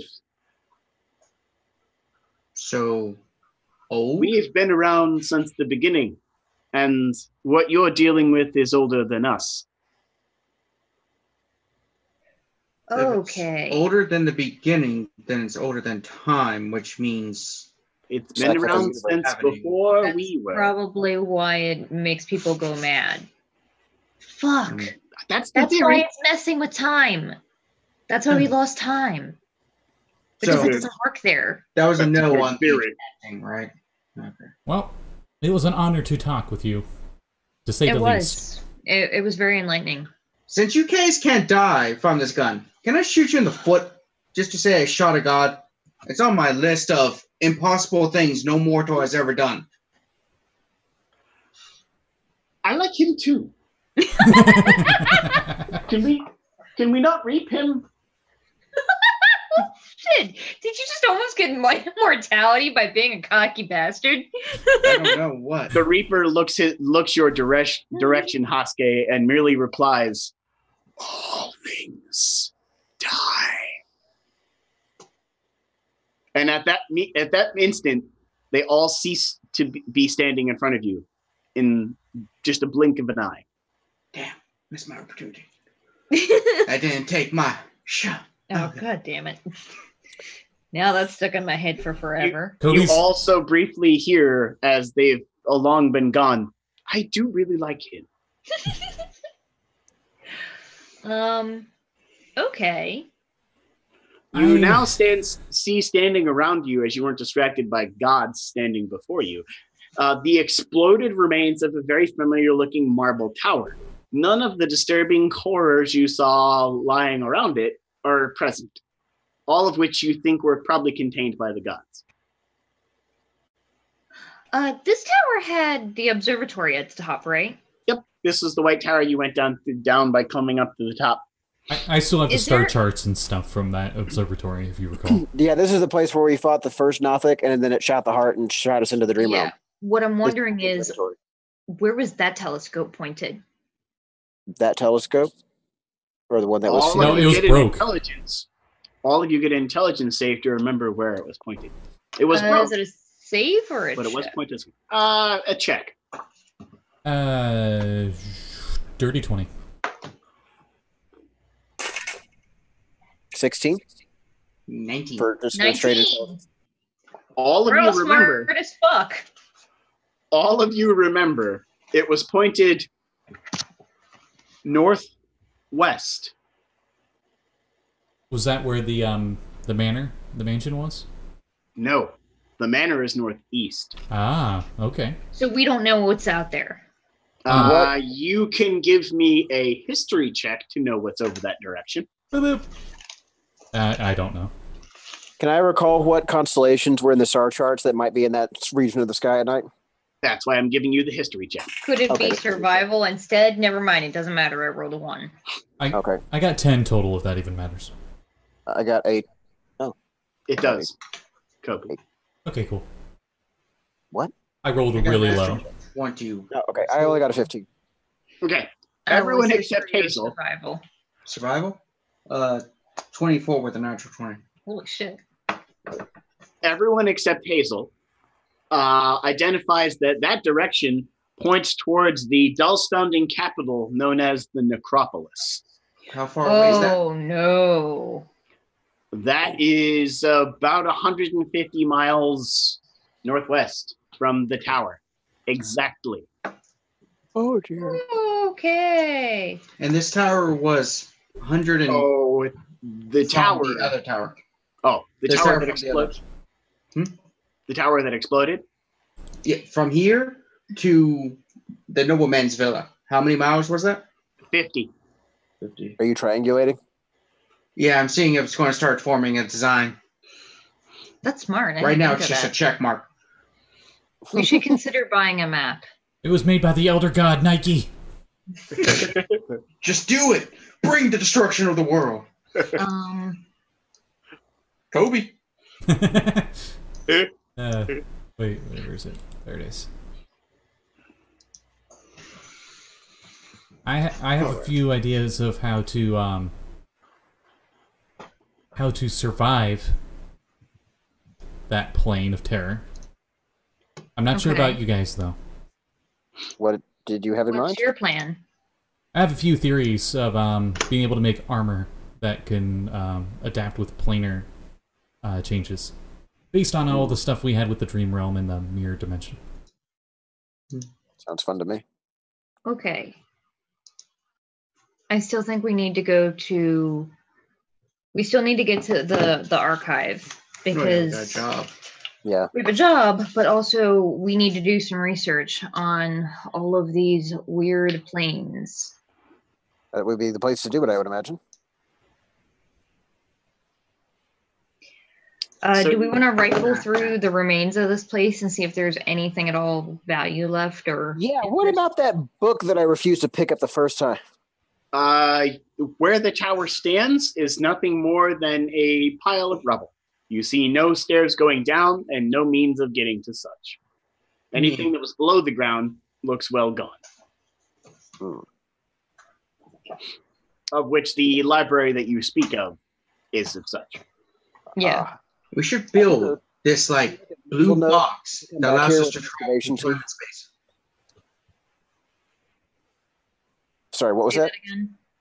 I said we should build a blue box that allows us to travel through time and space. I'm working on it. I was just gonna say, could we come back later with like a Sparks team of engineers or something to break open the tomb or whatever is down there? Maybe later. Looking at this tower, what looks like brought it down? Do we know? You're not sure. It literally looks like it exploded. Shards of it have just been thrown in every direction, like it blew up from within. I'd be willing to bet it was when the Nothic shot that heart thing and threw us all into the other dimension. Heartbreak. Takes down any tower. All right, I guess let's head to the archives then. Indeed, it seems you have your direction. Yeah. Let's ride. Vroom, as he starts up the engine. All right, you get in the experimental Coby Sparks car and drive towards the archives. And I've already rolled an encounter, and it is the worst possible one. Yay! Oh, fantastic. We fight the werewolf thing again. Let me see. Oh, no. We just keep driving. That's much further in the story. Stop reading my notes. Oh, no. Let's see. Let's go faster. Okay. Oh, this is interesting. All right. Who can see magic? Yeah. Hazel and Anna. The Coby and Hashke, you don't notice anything at all. Everything seems fine. It's perfectly fine. Anna, Hazel, you both see a big gray swirling mass of a tornado about a mile across, moving your direction. You identify this as a dead magic tornado, Hazel, as you've seen these before when you were a kid. Oh, no. Cool. I'm gonna yell, Coby, we gotta go that way. There's a weird magic thing heading toward us. And I will a dead magic tornado. We have to go. I'm directing him away from the thing. Oh shit! I immediately Do I know anything about these? What are these things? You know that this is magic weather. Okay. What would it do to us? If you drive through it, anything that is magical ceases to function. AKA everything Coby has, including the car. Including the car. I'm fine. All diesel pump technology cannot function in an anti-magic. And the ancient Dwarven box we have. Oh yeah, that too. Which is why he was like, "Oh shit," and went. We gotta get out of here. Oh shit! Yeah. Hastily driving around the dead magic tornado. Hazel, you get to give me an intelligence save at advantage, and Coby, you get to give me a singular intelligence save for the operation of your vehicle, which you can apply your gnomish intuition to. So you can give me advantage. Good. Okay, so I rolled a 1 and 11, so that's a 15. Okay. Coby, what was your total? With advantage. It was a nice campaign, guys. 11. With advantage? With advantage? I thought you said it was a single roll. A single, but you get to apply your gnomish advantage because you're a gnome. Okay. Let's not downplay the fact that you're a gnome. 16. 16. Okay. Yeah. With you and Hazel navigating and you driving, the two of you just barely managed to avoid the dead magic tornado. And by barely, I mean within inches. Anna, you are like panicking at this point as you see a tornado, which is making no sound at all, a mile across, flooding across the landscape at incredible speeds, and it is pure gray. Meanwhile, Hashke is just like about this. Hashke appears to notice nothing at all. Like, why is everyone acting so weird? Because he's just eating. Nothing happens. This is good. Poor Hashke, all the magic he has will be gone. Oh, poor him. Yeah. His revolver and his ammo, none of which use magic at all. I know. I'm like, I just spent 300 gold on these. I don't want it to break.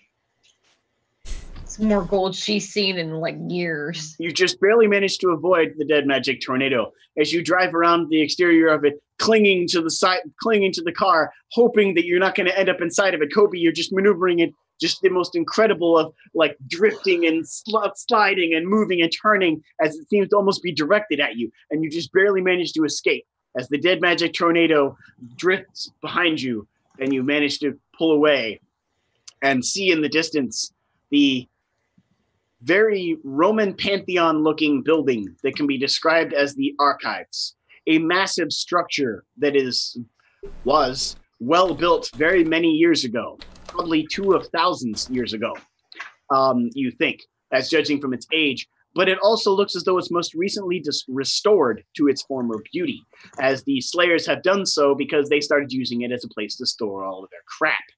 And as they have, there are Warforged on duty. These particular Warforged are all chrome Warforged, as they're all standing outside, chrome blades and swords at the ready, chrome shield. Everything's in chrome. It's the future. Standing there, gleaming in the sunlight. Is it still sunny? I don't know how far away it is. I don't remember. You approach to this place nearing the end of the afternoon. It's not quite evening enough to say that you're tired, but you've been driving for 7 hours. Oh. Good Lord. Yeah. Most of which was the detour around the dead magic tornado, which you almost hit. You see standing at the guard at the front there, the Chrome Warforged standing next to each other on the side, this massive 20-foot across set of stone doors. Have any of us ever been here before? Nope. And you've only heard about it in stories. Nice. Because Okay. The Slayers never let anyone inside. Well, What we is are the Slayers, though. So. Flow-wise. So you're allowed. Okay. So we're just new recruits. Yeah. You all kind of Yes. like, oh, right, and put your pins back on as you realize you took them Yeah. off when the Iron Beast was chasing you through the city. Oh, I was thinking Coby from now on when he's in his leisurely attire, aka a really fancy 3-piece suit, probably like red collared shirt underneath and like black with vertical stripes or something. He probably has the black pin on at all times. Okay, It's a sign of All right. status. I don't know. it is. You park the car and get out and approach the building? Yep. Okay. You get out and approach the building. The Chrome guards look over your direction and see the pins, and they go, "You may enter," in unison. And then they push their respective doors open. Oh, before we go in, Coby does get the box. Okay. We might want to take the whole chest with all those books that we found as well. Yeah. Okay. All right. You walk inside, and as you walk inside, the Warforged guards pull the doors closed behind you. Is The large Backpack allowed to come in with us? They let Backpack in. Okay. I give Backpack my second badge if I have to. Okay. He wears it proudly. I put it on his forehead. He still wears it proudly. You're not really sure where his forehead is. You're pretty sure it's right where yours is, but I mean, it's hard to tell. He doesn't have a face. I was about to say, his head was pretty simplified, if I remember correctly. Yeah. It's a very simple contour, as if it were a mannequin. Yeah. It's just like, boop, right where like a Harry Potter scar would be. Right. And you see in the building you are standing in a massive, massive structure. The ceiling some 50 feet overhead. This room you are standing in, a plethora with marble columns, each of which sitting at their base contain a strange case that has something very sealed within it. And you see to your right a vaulted set of doors that looks as though they are cast in iron and made of stone. And directly in front of you, a set of solid metal doors. Any Cool. people at all? None. Does it look like there's been any breach? In my Any sign head, I'm of kind it? of hearing the Get Smart thing. None. I'm thinking of the library from the librarian. Yeah. That's To 100%. your left, a long hallway of columns, each of which has a plaque underneath and maybe some sort of like glass case behind it. I guess Kobe's curiosity will get the better of him. He's looking at him. Mm-hmm. Yeah, I'm definitely checking out all these little. But he also says, they did a pretty good job cleaning up after losing stuff. No sign. Yeah, look around. Okay. You begin to glance around and look about the place, and you see the vaulted metal doors in front of you look slightly ajar. Enough for a person to maybe squeeze through. I'm gonna peek in. You see a room filled with glass cases and a large-sized iron figure. Okay. Looks like a large iron statue to you. Whoop. Kobe's peeking in. Just looks like a statue. Doesn't look like it's moving. Nope. You see a large iron statue and a bunch of cases. The glass cases all look sealed and fortified, except for a couple. A couple of them look broke. Oh, dear. This iron statue, does Kobe recognize it by any means? Those of you who have proficiency in Arcana can make this check. Those of you who do not, cannot. Oh, wow. Kobe cannot. 17. No, sorry. 19.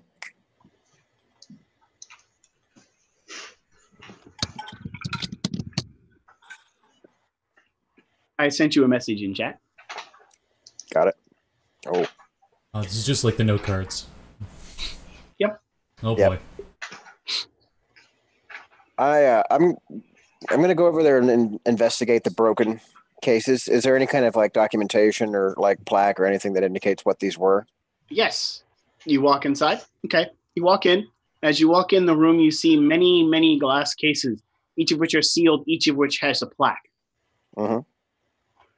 You see one plaque next to a glass case says Heinrich Venrich's audio recordings. And it's broken open and all of whatever was in it is missing. Oh. Hooray. Okay. Another one that's broken, and a lot of you notice this as you go in behind Anna. Another one that's broken says The Mask of the Iron Bandit. Oh. It is missing. No. And another one, kind of far away in the corner, very odd. It's next to a bunch of ones that are very clearly marked with massive lettering that say cursed, do not touch. One of those is broken, and it says, warning, this boot is cursed, do not use. Remove curse is the only way to remove this boot. Dash, Bone Fist, the Goliath Monk. Cursed boot. Got it. I swear I hear Jake, very angry in the background somewhere. Somebody stole a submarine. I can't make heads or tails of this. They're all like past campaign items. But what's anyone have any idea what that one is? As he points up to the big giant iron statue. The big giant iron statue's face is pointed towards one particular case that sits in the back of the room, away from everything else. All of you notice that this case is bound in chains, and it is surrounded by about 20 bear traps. Okay, oh, wow. What is it labeled as? Okay. In front of the bear traps and the iron case, and as you approach the plaque to look at it, the head of the iron statue goes and glances your direction with a loud metal groan. As you walk towards the plaque, its head turns your direction.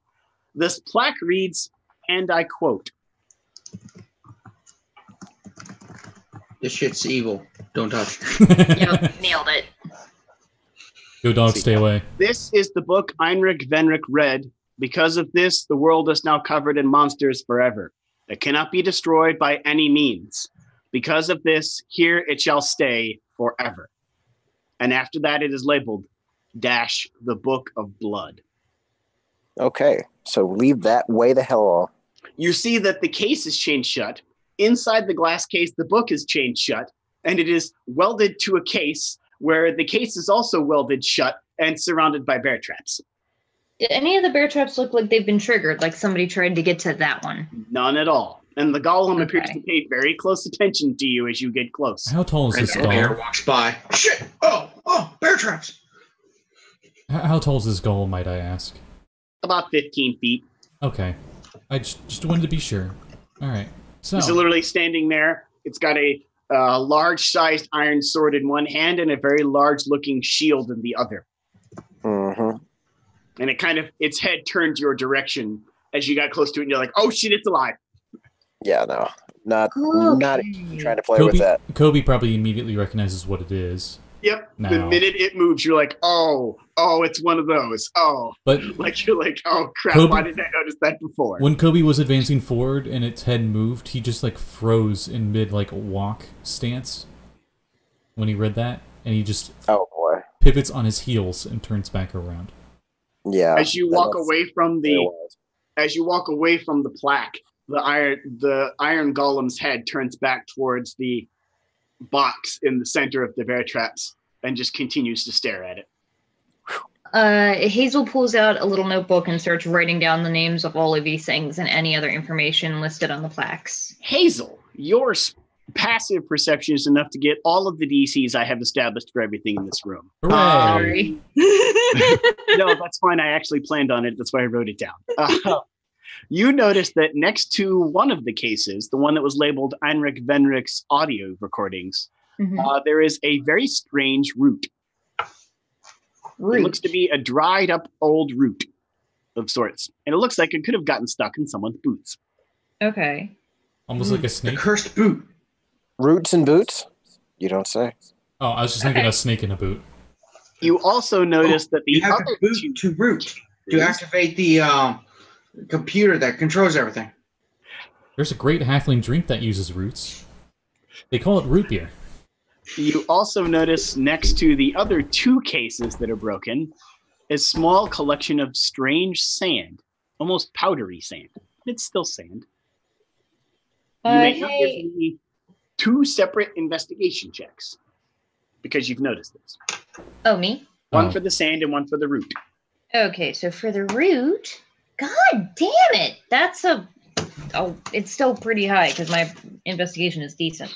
So it's a 1, but it's a 7 because I'm hella investigationist. And the second one's a nat 20, so that's a 26. Your investigation of the sand tells you that this sand probably came from the desert to the south. Whoever put the sand here probably at least had been to the desert at some point.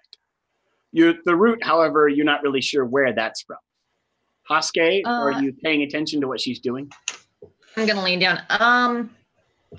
Coby, you got like a jar or something to put this stuff in? I found what might be some clues. Huh? As he was just like staring at the big giant iron colossus. Hashke, you can give me a knowledge nature on the root. Oh yes, yeah. Stop checking out the middle man. I found a thing. No, it was like he was distracted, and when you said, he's like, oh right, and he comes over and he has a vial we could put it in or something. 16. You recognize this root, Hashke, as indigenous to a swamp that is about 130 miles west, directly west of here. I tell the group 130 miles west. Root. It's a swamp root, indigenous of the particular vine of plant that grows in the region. Would you say it's got the most unimaginative name. It's just called a swamp root. Okay. You think that westward, would that be anywhere near the northwest? That is Necropolis? Nope. Okay. What about the desert sand? The desert sand? No, that's from the south. Yeah, the desert sand you all know is directly south. There's a large desert south of the capital. Okay. I was about to say Necropolis is more like northwest. Right?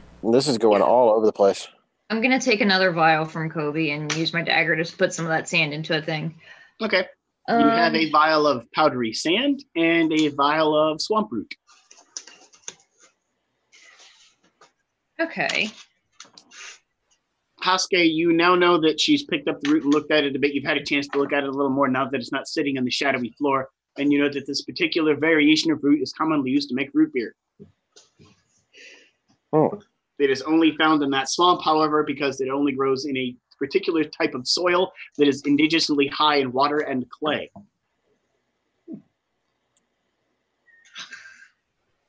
It's in a vial. You just start chewing on a glass vial. Open them. That's how hungry Hashke is. I'm gonna say that we take the names of these things and go check out some books. Though we do need to make sure that this place is actually empty. So I guess let's check the rest of the place. You search around the vaulted room here, and all the other items appear to be safely locked into their sealed cases, most of which, sealed in this particular vaulted room, are cursed. Okay. Before we leave the room, Coby points at the book in the corner where he was heading, and he's like, that's probably the one thing that's more dangerous than that cube we have. I would say probably, yeah. Sounds like a contest. No, you will die. We should find some philosophers to philosophize it. I'm not going to test it. It's not a stone. Yeah, I guess we check the rest of this place, make sure that whoever stole this stuff isn't here. We haven't seen any people. Or do we think this place is supposed to have a lot of people inside of it? Can Coby search around for magic wards, so to speak? So if anyone did do anything, like broke the glass, maybe a magic would go off of some kind or something? Yeah. Why don't you, Coby, Anna, and Hazel give me Arcana checks. Hazel and Anna, you get a check because you can see magic. 15. Otherwise, it would just be Coby. That's an 11. You do see, Anna, that it looks as though latent magic energy is in the room. The flow appears to be moving as though somebody might have used magic to get in. Oh. So, yeah, there is a trace of flow left here.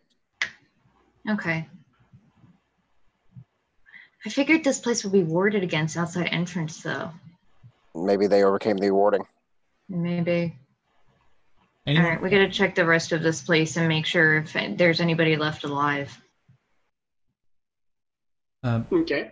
The other rooms. Coby sees if there's anywhere he could possibly, if this place would be suitable security or containment for our box that we have until we have a chance to use it later. You think that once this door is closed and sealed, the only person who could get in here would be the same person who got in to steal those items. Oh, okay. I think I know who that person is then. Alright. Lupin. Fucking Lupin. You do see empty The third. glass.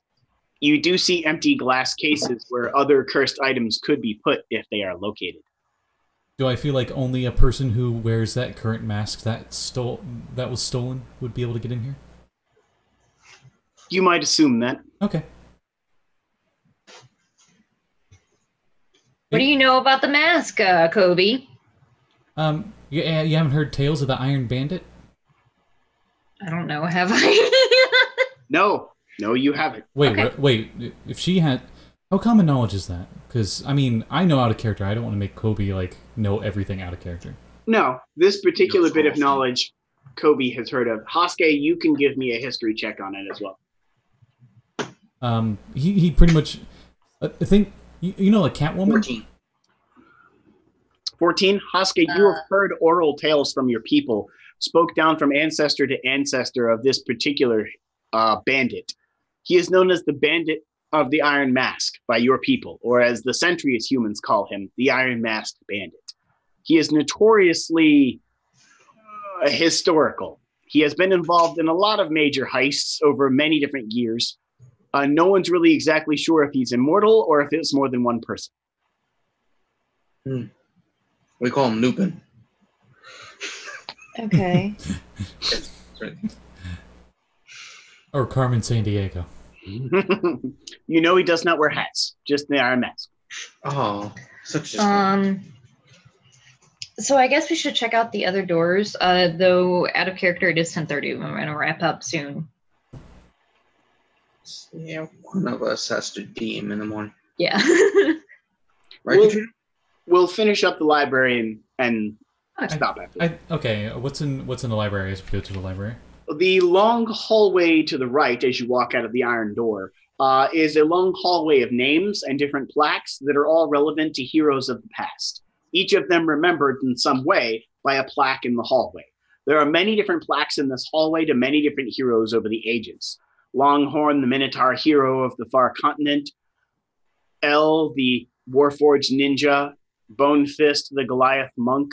Many different heroes of the past. Glabius, the celestial warlock. Rashkin, the fire mage. Many, many heroes line this hallway. Their names immortalized in history, written down for all to see.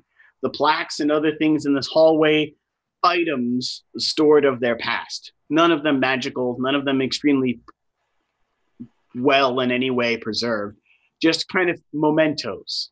Masks, guns, stone gauntlets of sorts. Nothing magical or important. Just items to remember the heroes by of their past. So these are all individuals that are definitely dead by now. Yes. Yeah. All ancient heroes. Definitely Scott asking here, but is El's body here? It's in his case. Okay. In the case of the El, the Warforged ninja, there is a very old-looking wooden Warforged. His whole body preserved in the case. Okay. As we're going, I'm keeping an eye out for like any kind of footprints or like signs of weapon damages on the walls or floor or anything. In the heroes part of the archives seems touched. The other way, only other direction we haven't gone is the large stone doors wrought in iron.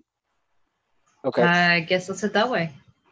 You head that way. There is going any kind of particular way. Looks as though they pull outward. Okay. The doors have large, like pull handles on them, very large ones. Looks as though more than one person could grab them at once if one person can't pull them open. They look very securely shut, and written upon the door in many different languages. All the common human languages that are possible are in very bold print. Knowledge contained here cannot be removed. So says the Guardian. Okay. Oh, well, that's not really going to help us. Interesting. We're going to go in, going to forget it, and walk out. So let's open the door. You open the doors. The large stone doors lead forward into a blue flame-lit chamber. The flames here don't appear to be hot or burn in heat in any way. All of you can very obviously tell that because some of them are sitting next to paper and it's not burning. And the entire area here feels filled with a cold wind. The area sits both 20 feet downward and 50 feet upward in nothing but bookcases. Wow. Filled to the brim with books. Books that are vaulted and filled with all sorts of knowledge, all of which appear to be clean and well kept. Do you enter the library? Yes. Yeah. Coby hesitates, but yeah. You enter the library. As you all enter the library, manifesting in front of you is a ghost-like creature. It looks to be a person, but he's very clearly a ghost. And he manifests almost the minute you get close enough to get near one of the books. Hello. I am the guardian of the library. I was just going to wave real cheerful. Hey. How's it hanging? We're here to help. Someone took things from the library. I am only concerned with the knowledge. I am Octavian. Hi, I'm Anna. Hello. So about the knowledge not being able to leave this room, does that mean we'll forget as soon as we leave? Or does that just mean we can't take the books? No. That just means I don't want you to take the books. Oh, okay. All right. An immediate wash of relief on everybody's faces. It kind of like waves a hand sideways. Please, feel free to browse. Stay as long as you'd like. Can you help us find a book? What type of book are you looking for? Anything about the Mask of the Iron Bandit. History, then. Yes, I have such a book of that ancient hero. or villain, however you may see it. Okay. He seems to disappear and then rematerialize with a book in his hand. Oh, okay. That was I believe fast. this book is the one you see. Okay. Remind me There's- later. I want to talk to you about some planar stuff, but we'll come back to that. Is there supposed to be anybody else here in the archives with you? No, just that thing in the other room. I figured. There are no one stays here to protect the archive, just you two? He smiles. Many people are afraid to deal with the dead, least of all a cursed librarian.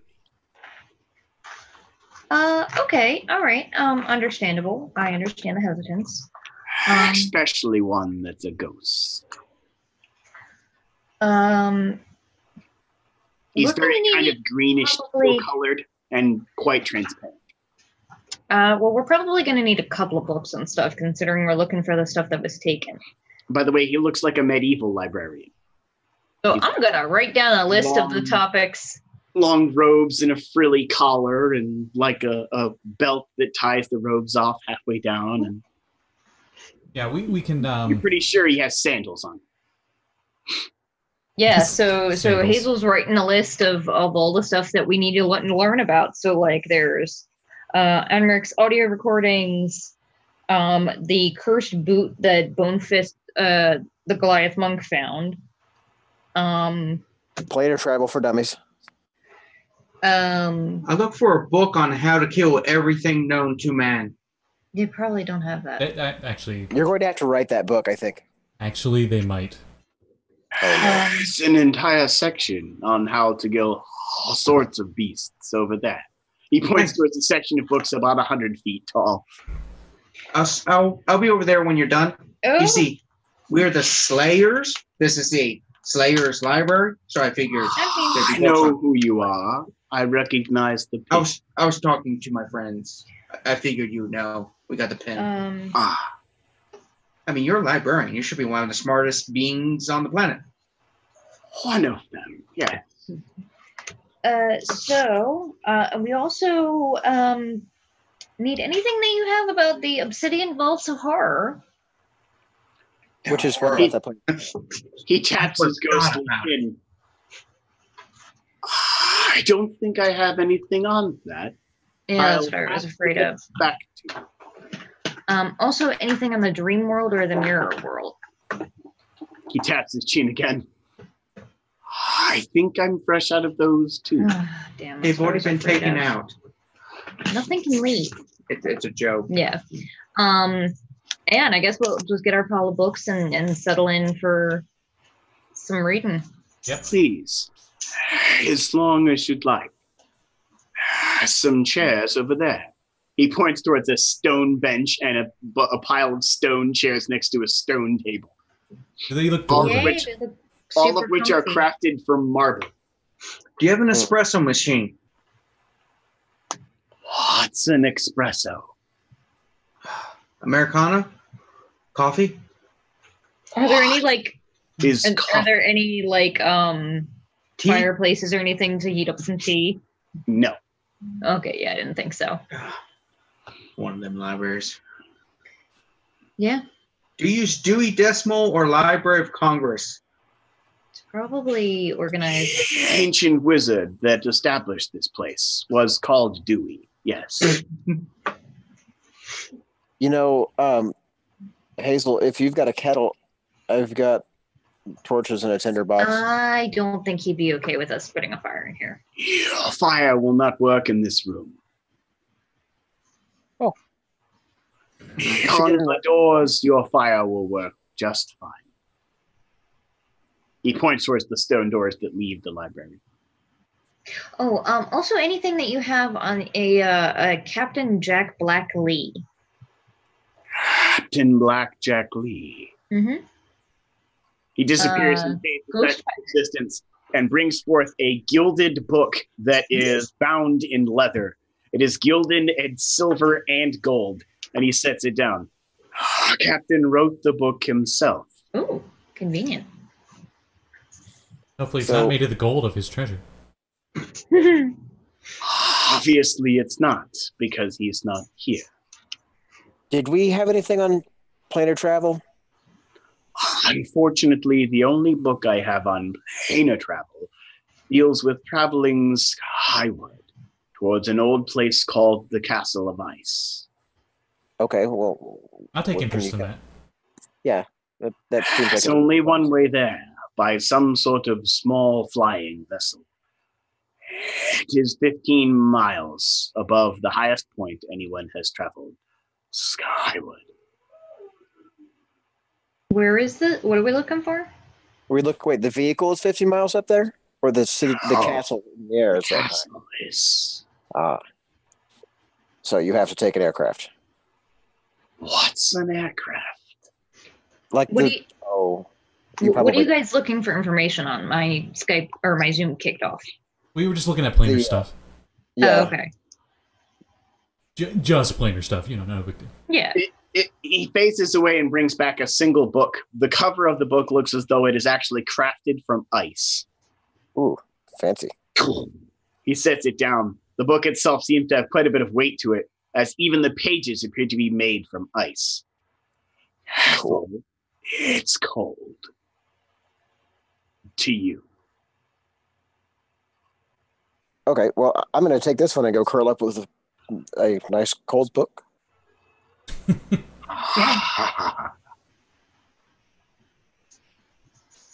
Coby just browses around, probably looking for anything even close to quantum mechanics or something similar.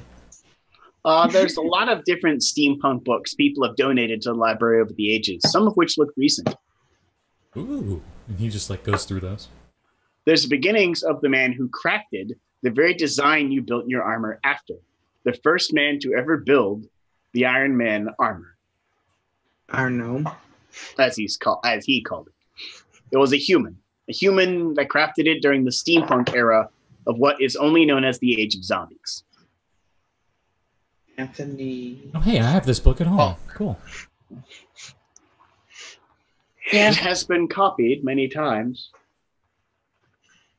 Popular book. Hazel's passing around paper so everyone can take notes on whichever book they sat down with. Yeah, I'm going to probably do a rubbing of 1 or 2 pages. Coby just goes through a section of books that's on a specific theme. I don't know how easy it is to start rubbing off of a book. It depends. It's carved in ice, then it's going to have a relief. I thought it The was pages and the book itself are literally chiseled from ice. Oh, okay. Have one of those machines that does Xerox invented that allows you to copy faster? I am not familiar with that, wizard. Okay, so you don't have that yet. Is machines, as thee calls it, are not in my library. Pity. Basically, if it doesn't exist in this library, it doesn't exist. As far as I know. So are you saying if it's not in that book, it doesn't exist? Not in your book specifically. Wait, but if he doesn't have a book on the obsidian place we know that exists, and if it doesn't exist, if he doesn't have a book on it, then that plane doesn't exist. It's been forgotten. Or nobody wrote a book on it and put it here. Or Coby, those who wrote the book are dead. Coby copies his scientific research readings that he has, which isn't much, on the mirror dimension and the dream realm. Here. He copies it and leaves it here. Okay. So once reading what we have and seeing if we get any insight from that, I'm gonna ask the librarian Octavian, if you were looking for information that you couldn't find here, where would you go? Is there some kind of sage? Is there I got some sage. another? You know what I mean, a mystic. The only person who knows as much as I, or perhaps more, were the dwarves. Ages ago, before Odin and Thor destroyed their mountains. If you could find an ancient tunnel that leads down below the surface, perhaps there's a place that you could find this knowledge. Would a good place to look for those kinds of tunnels be in the ruins? Exactly. Mm. Do they have I know we can't take anything from the library, but are there any other maps here in the archives that we could take with us that could maybe help us find all of these places that we're looking for? I have a few old maps you could copy. Okay, that works decently. He phases out of existence and reappears with the map in his hand. I'm gonna do my best to copy it. Copy as best you can. Careful, the parchment is 1,000 years old. Okay. We'll be delicate. You crack open an ancient parchment and read its thick cover. The pages fold open to a rather elaborate-looking old map. You see a rather elaborate design, a map written of the entire world, each of which is marked by a major city location. You also see strange squares on the map, though you can't tell what those squares mean, and they seem to dot every continent, even the forbidden far continent, which few people have ever come back from alive.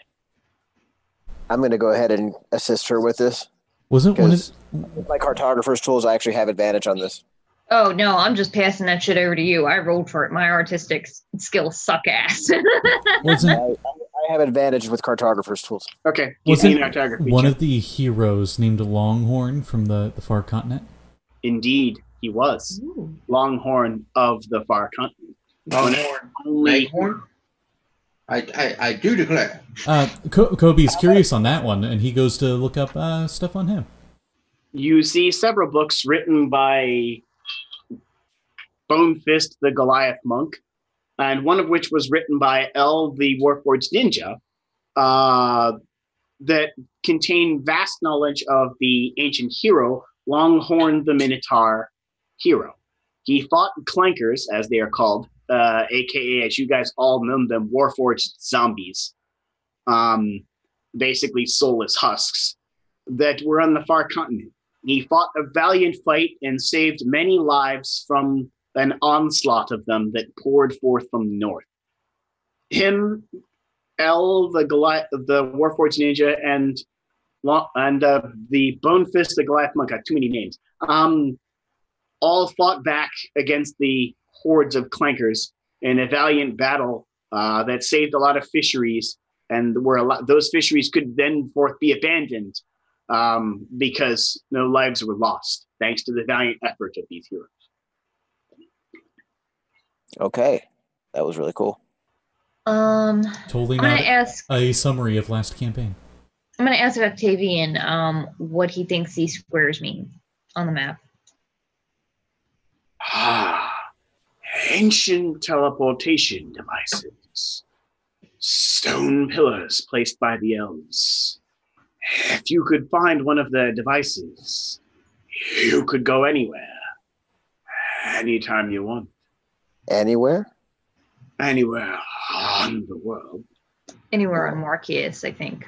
We could get to the Forbidden Continent, and that apparently is where there's a bunch of ancient dwarven ruins.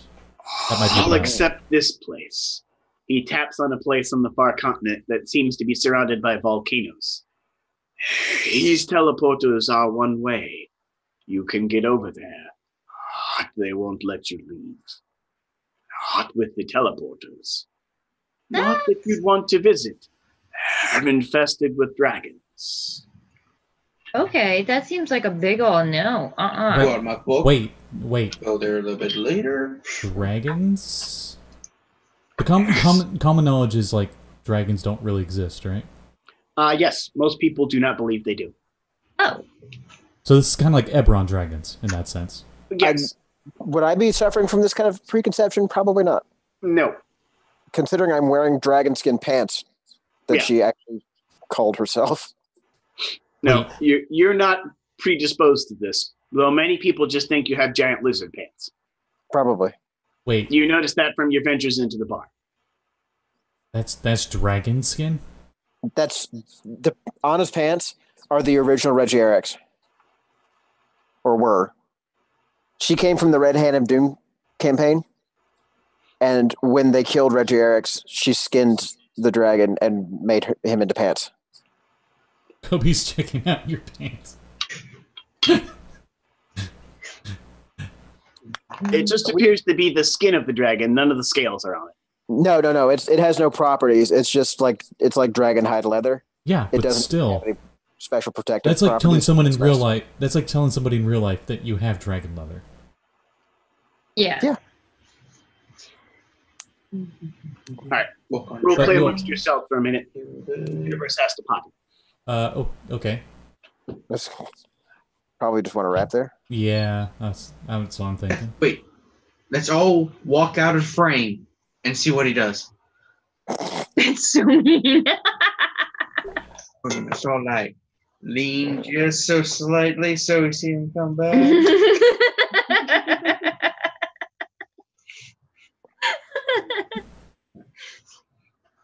Yeah, I'm not doing that live. Well, So this is an interesting set of twists. yeah. Yeah. He filled in There's a a little whole bit lot of more. threads to pull on here at once. He filled in a little bit more, like an epilogue from last campaign. That was the main reason I asked about Longhorn and all that. Yeah. I see. I wanted to make sure Longhorn wasn't like, we're just gonna blow up the far continent or something. He was that kind of minotaur. He dual wielded maces, I think, or something, and they're both silvered. So I'm kind of like adrift in the current of events here.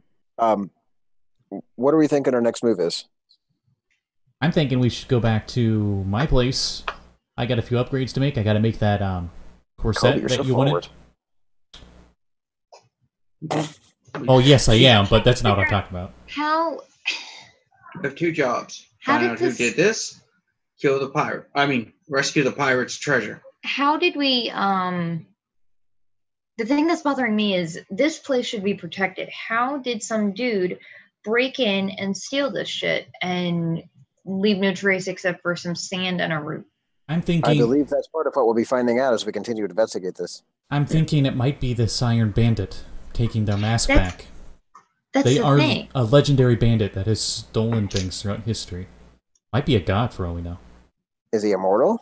I don't Maybe. know. I don't think anyone knows. He's- The guy said that he's been around for long enough that either it's probably not the same person or they're immortal. Or maybe, I guess they could be like a really long-lived race, like an elf maybe. But If anyone they could sneak their haven't way been in, often in a long time. Well, somebody that ancient would stand to reason they'd have a higher likelihood of amassing a lot of power and being The thing able to. that gets me though is the two clues that we have are in two different directions. So either one of these is from somewhere else, or this guy has been 130 miles to the west in a swamp, and also I don't know how many miles south in the desert. Well, we did just Within get enough here time. teleport towers that can take you anywhere. Yeah, there's We- like two on the we- continent. We know that kind of magic exists. Not that many people have it, I don't think. You Not only that need those the one person to have it. If they're very old and very powerful, skipping around teleporting like that would be nothing for them. Maybe. okay. So for the shard thing, Kobe's plan is his Iron Man class. One of the things he can modify his armor as is planar adaptation, and I choose a plane of existence, and I act as a native on it, and I have no negative connotations while on that plane, aka That's immune to madness. As I put the shard in and leave. No. That's what Kobe's thinking. He probably explains it in Kobe terms It's pretty wild. and not meta terms. They make armor that protects me from going crazy. Put a Yeah, bunch of that- aluminum foil in the lining of the helmet. There you go. I mean, to be fair, it probably would be lead lined. There's a lot of mental options I can have for the armor, including eventually at one point the armor being something on its own, and I can have it go on autopilot and do its own thing. I shoot Yeah, here we go. But that's like level 17 or something. So yeah, you guys. Some of the stuff's a bit advanced for our level. Oh, yeah, yeah. Yeah, we're in way over our weight class right now. We should like find some kobolds to kill. Actually, no, this wouldn't become knowledge. I'm trying to think. The only characters and the only story I know is the one he presented with the Longhorn and the Clankers and stuff. But his world has many different campaigns in it. Hazel mentioned there is one thing I've been working on. I've been trying to learn a couple of spells over the years. There's one that I've heard of that I've wanted pretty much since I joined the Slayers. It's called Protection from Evil. I don't know that it would protect us from madness, but it might protect us from some of the weird, more planar creatures that we run into there. Like, it should protect us against like devils and undead and that sort of thing. Let me look. The universe has returned. Oh, hello, universe. Anna decides she's gonna. No, actually, you know what? Never mind. I think we were gonna call it a night. I'm pretty sure. Yeah. Yeah. Before we do, I'm going to take that map that Anna just made that's all beautiful and that she, like, saw my piece of shit that I made and just, like, nope, and started over. I wouldn't be like that. Okay, well, seeing how much Anna's looks much better, Hazel would do that. And then I'm going to take a pencil and I'm going to mark down the places that we know of things, like where we know that route is from, and the sand that we know is from the South Desert of here, and like where that tower was and stuff. 4 hours later, we have Charlie's Wall. Yeah, basically. Coby looks like he could probably stay here forever. He just goes to a new book once he finishes one. Yeah. Anna's with that entirely, like just lost in dreamland, just picking up books. So that's how you kill that. Hazel's like, it's been a couple hours. I am freezing in this room. I say we take what we have and maybe go do some research back at Spark Industries, maybe. Yeah, okay. And she's going to put down the handbook of the Planar Paladins and walk away. Hey, buddy. Y'all. You put down the book that you were reading and of the castle of ice located in the sky. Yes. And that's the only book he had that really talked about different beings from different planes of existence. And it talked about what you had talked about in it. And everything else you read from that book. Right. Unaware of exactly how much time you'd spent in this windowless room with the ghost, you walk outside to find it very dark and very nighttime. Oh, dear. Okay, I guess let's set up camp here. We can rest inside at least, and we'll be out of the elements. As you kind of walk out and say that, the Warforged that are standing at the door go, "There's a barracks over there." They point towards a building that's right nearby. "Please, thank you. Feel free to stay, fellow Slayers. Happy slaying." They both salute you. Speaking of slaying, Hashke goes to the bathroom. Nice. Wow. Also, if we find any said artifacts that need contained in the archives, how would we go through that process? Oh, that's smart. They look at each other and they look back at you. We can put them in there. Also, if you tell the archivist, he can put them away.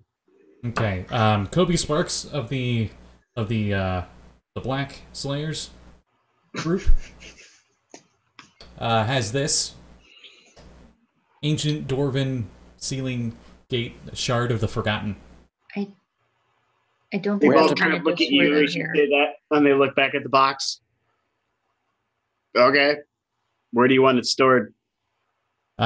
He goes to explain as well as possible that it's probably as important, or almost as important maybe, as that Book of Blood, or whatever it was. The Book of Blood, yeah. They look down at this tiny obsidian box and look back at you. Well, I doubt it's that important, but whatever you say, you're the Slayers. We'll put it away.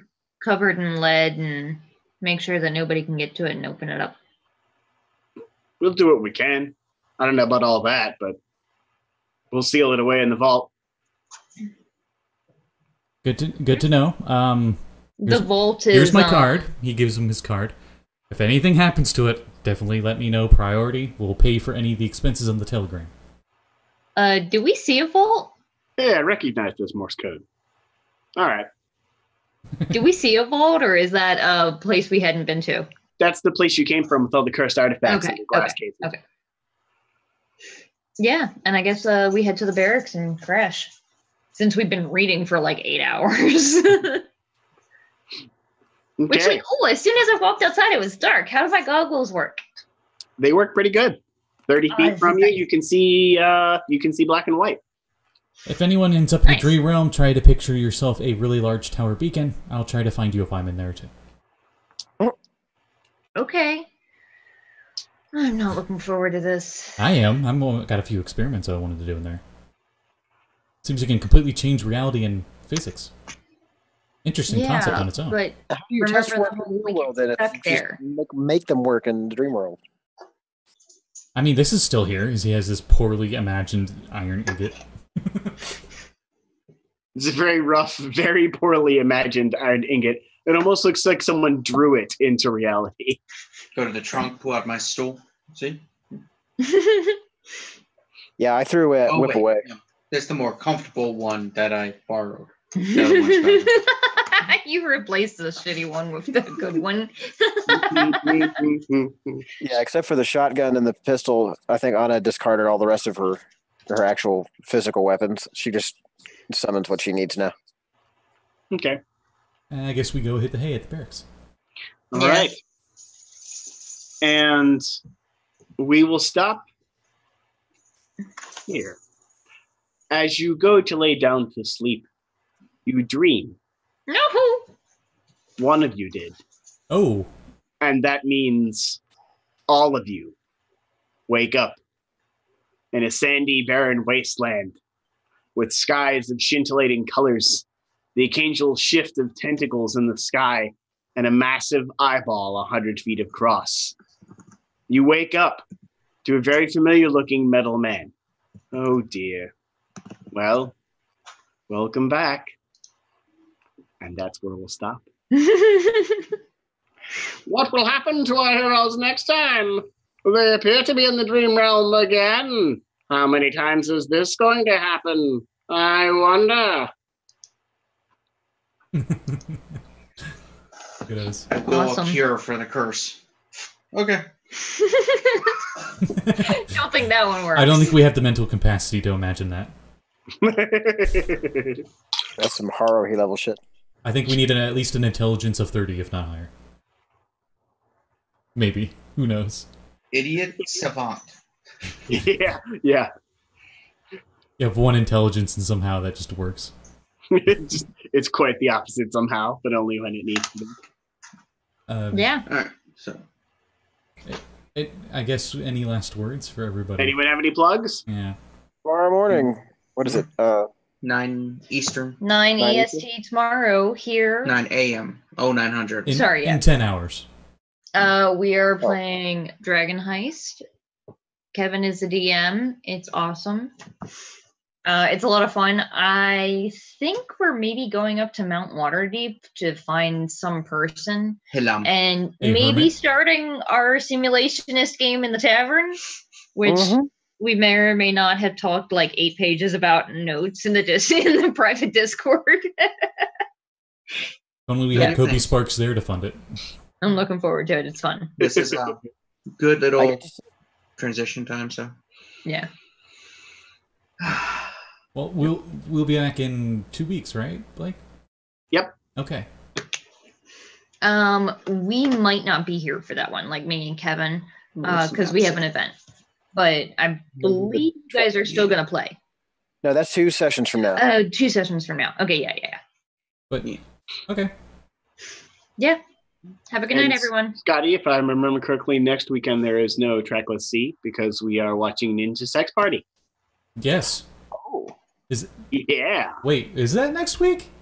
13th, buddy. Oh, holy crap. Okay, time flies. Well, I guess no Tranquil Sea next week. News, Oh, bummer. Okay. news for everybody. Yeah. Oh, yeah. Lucky.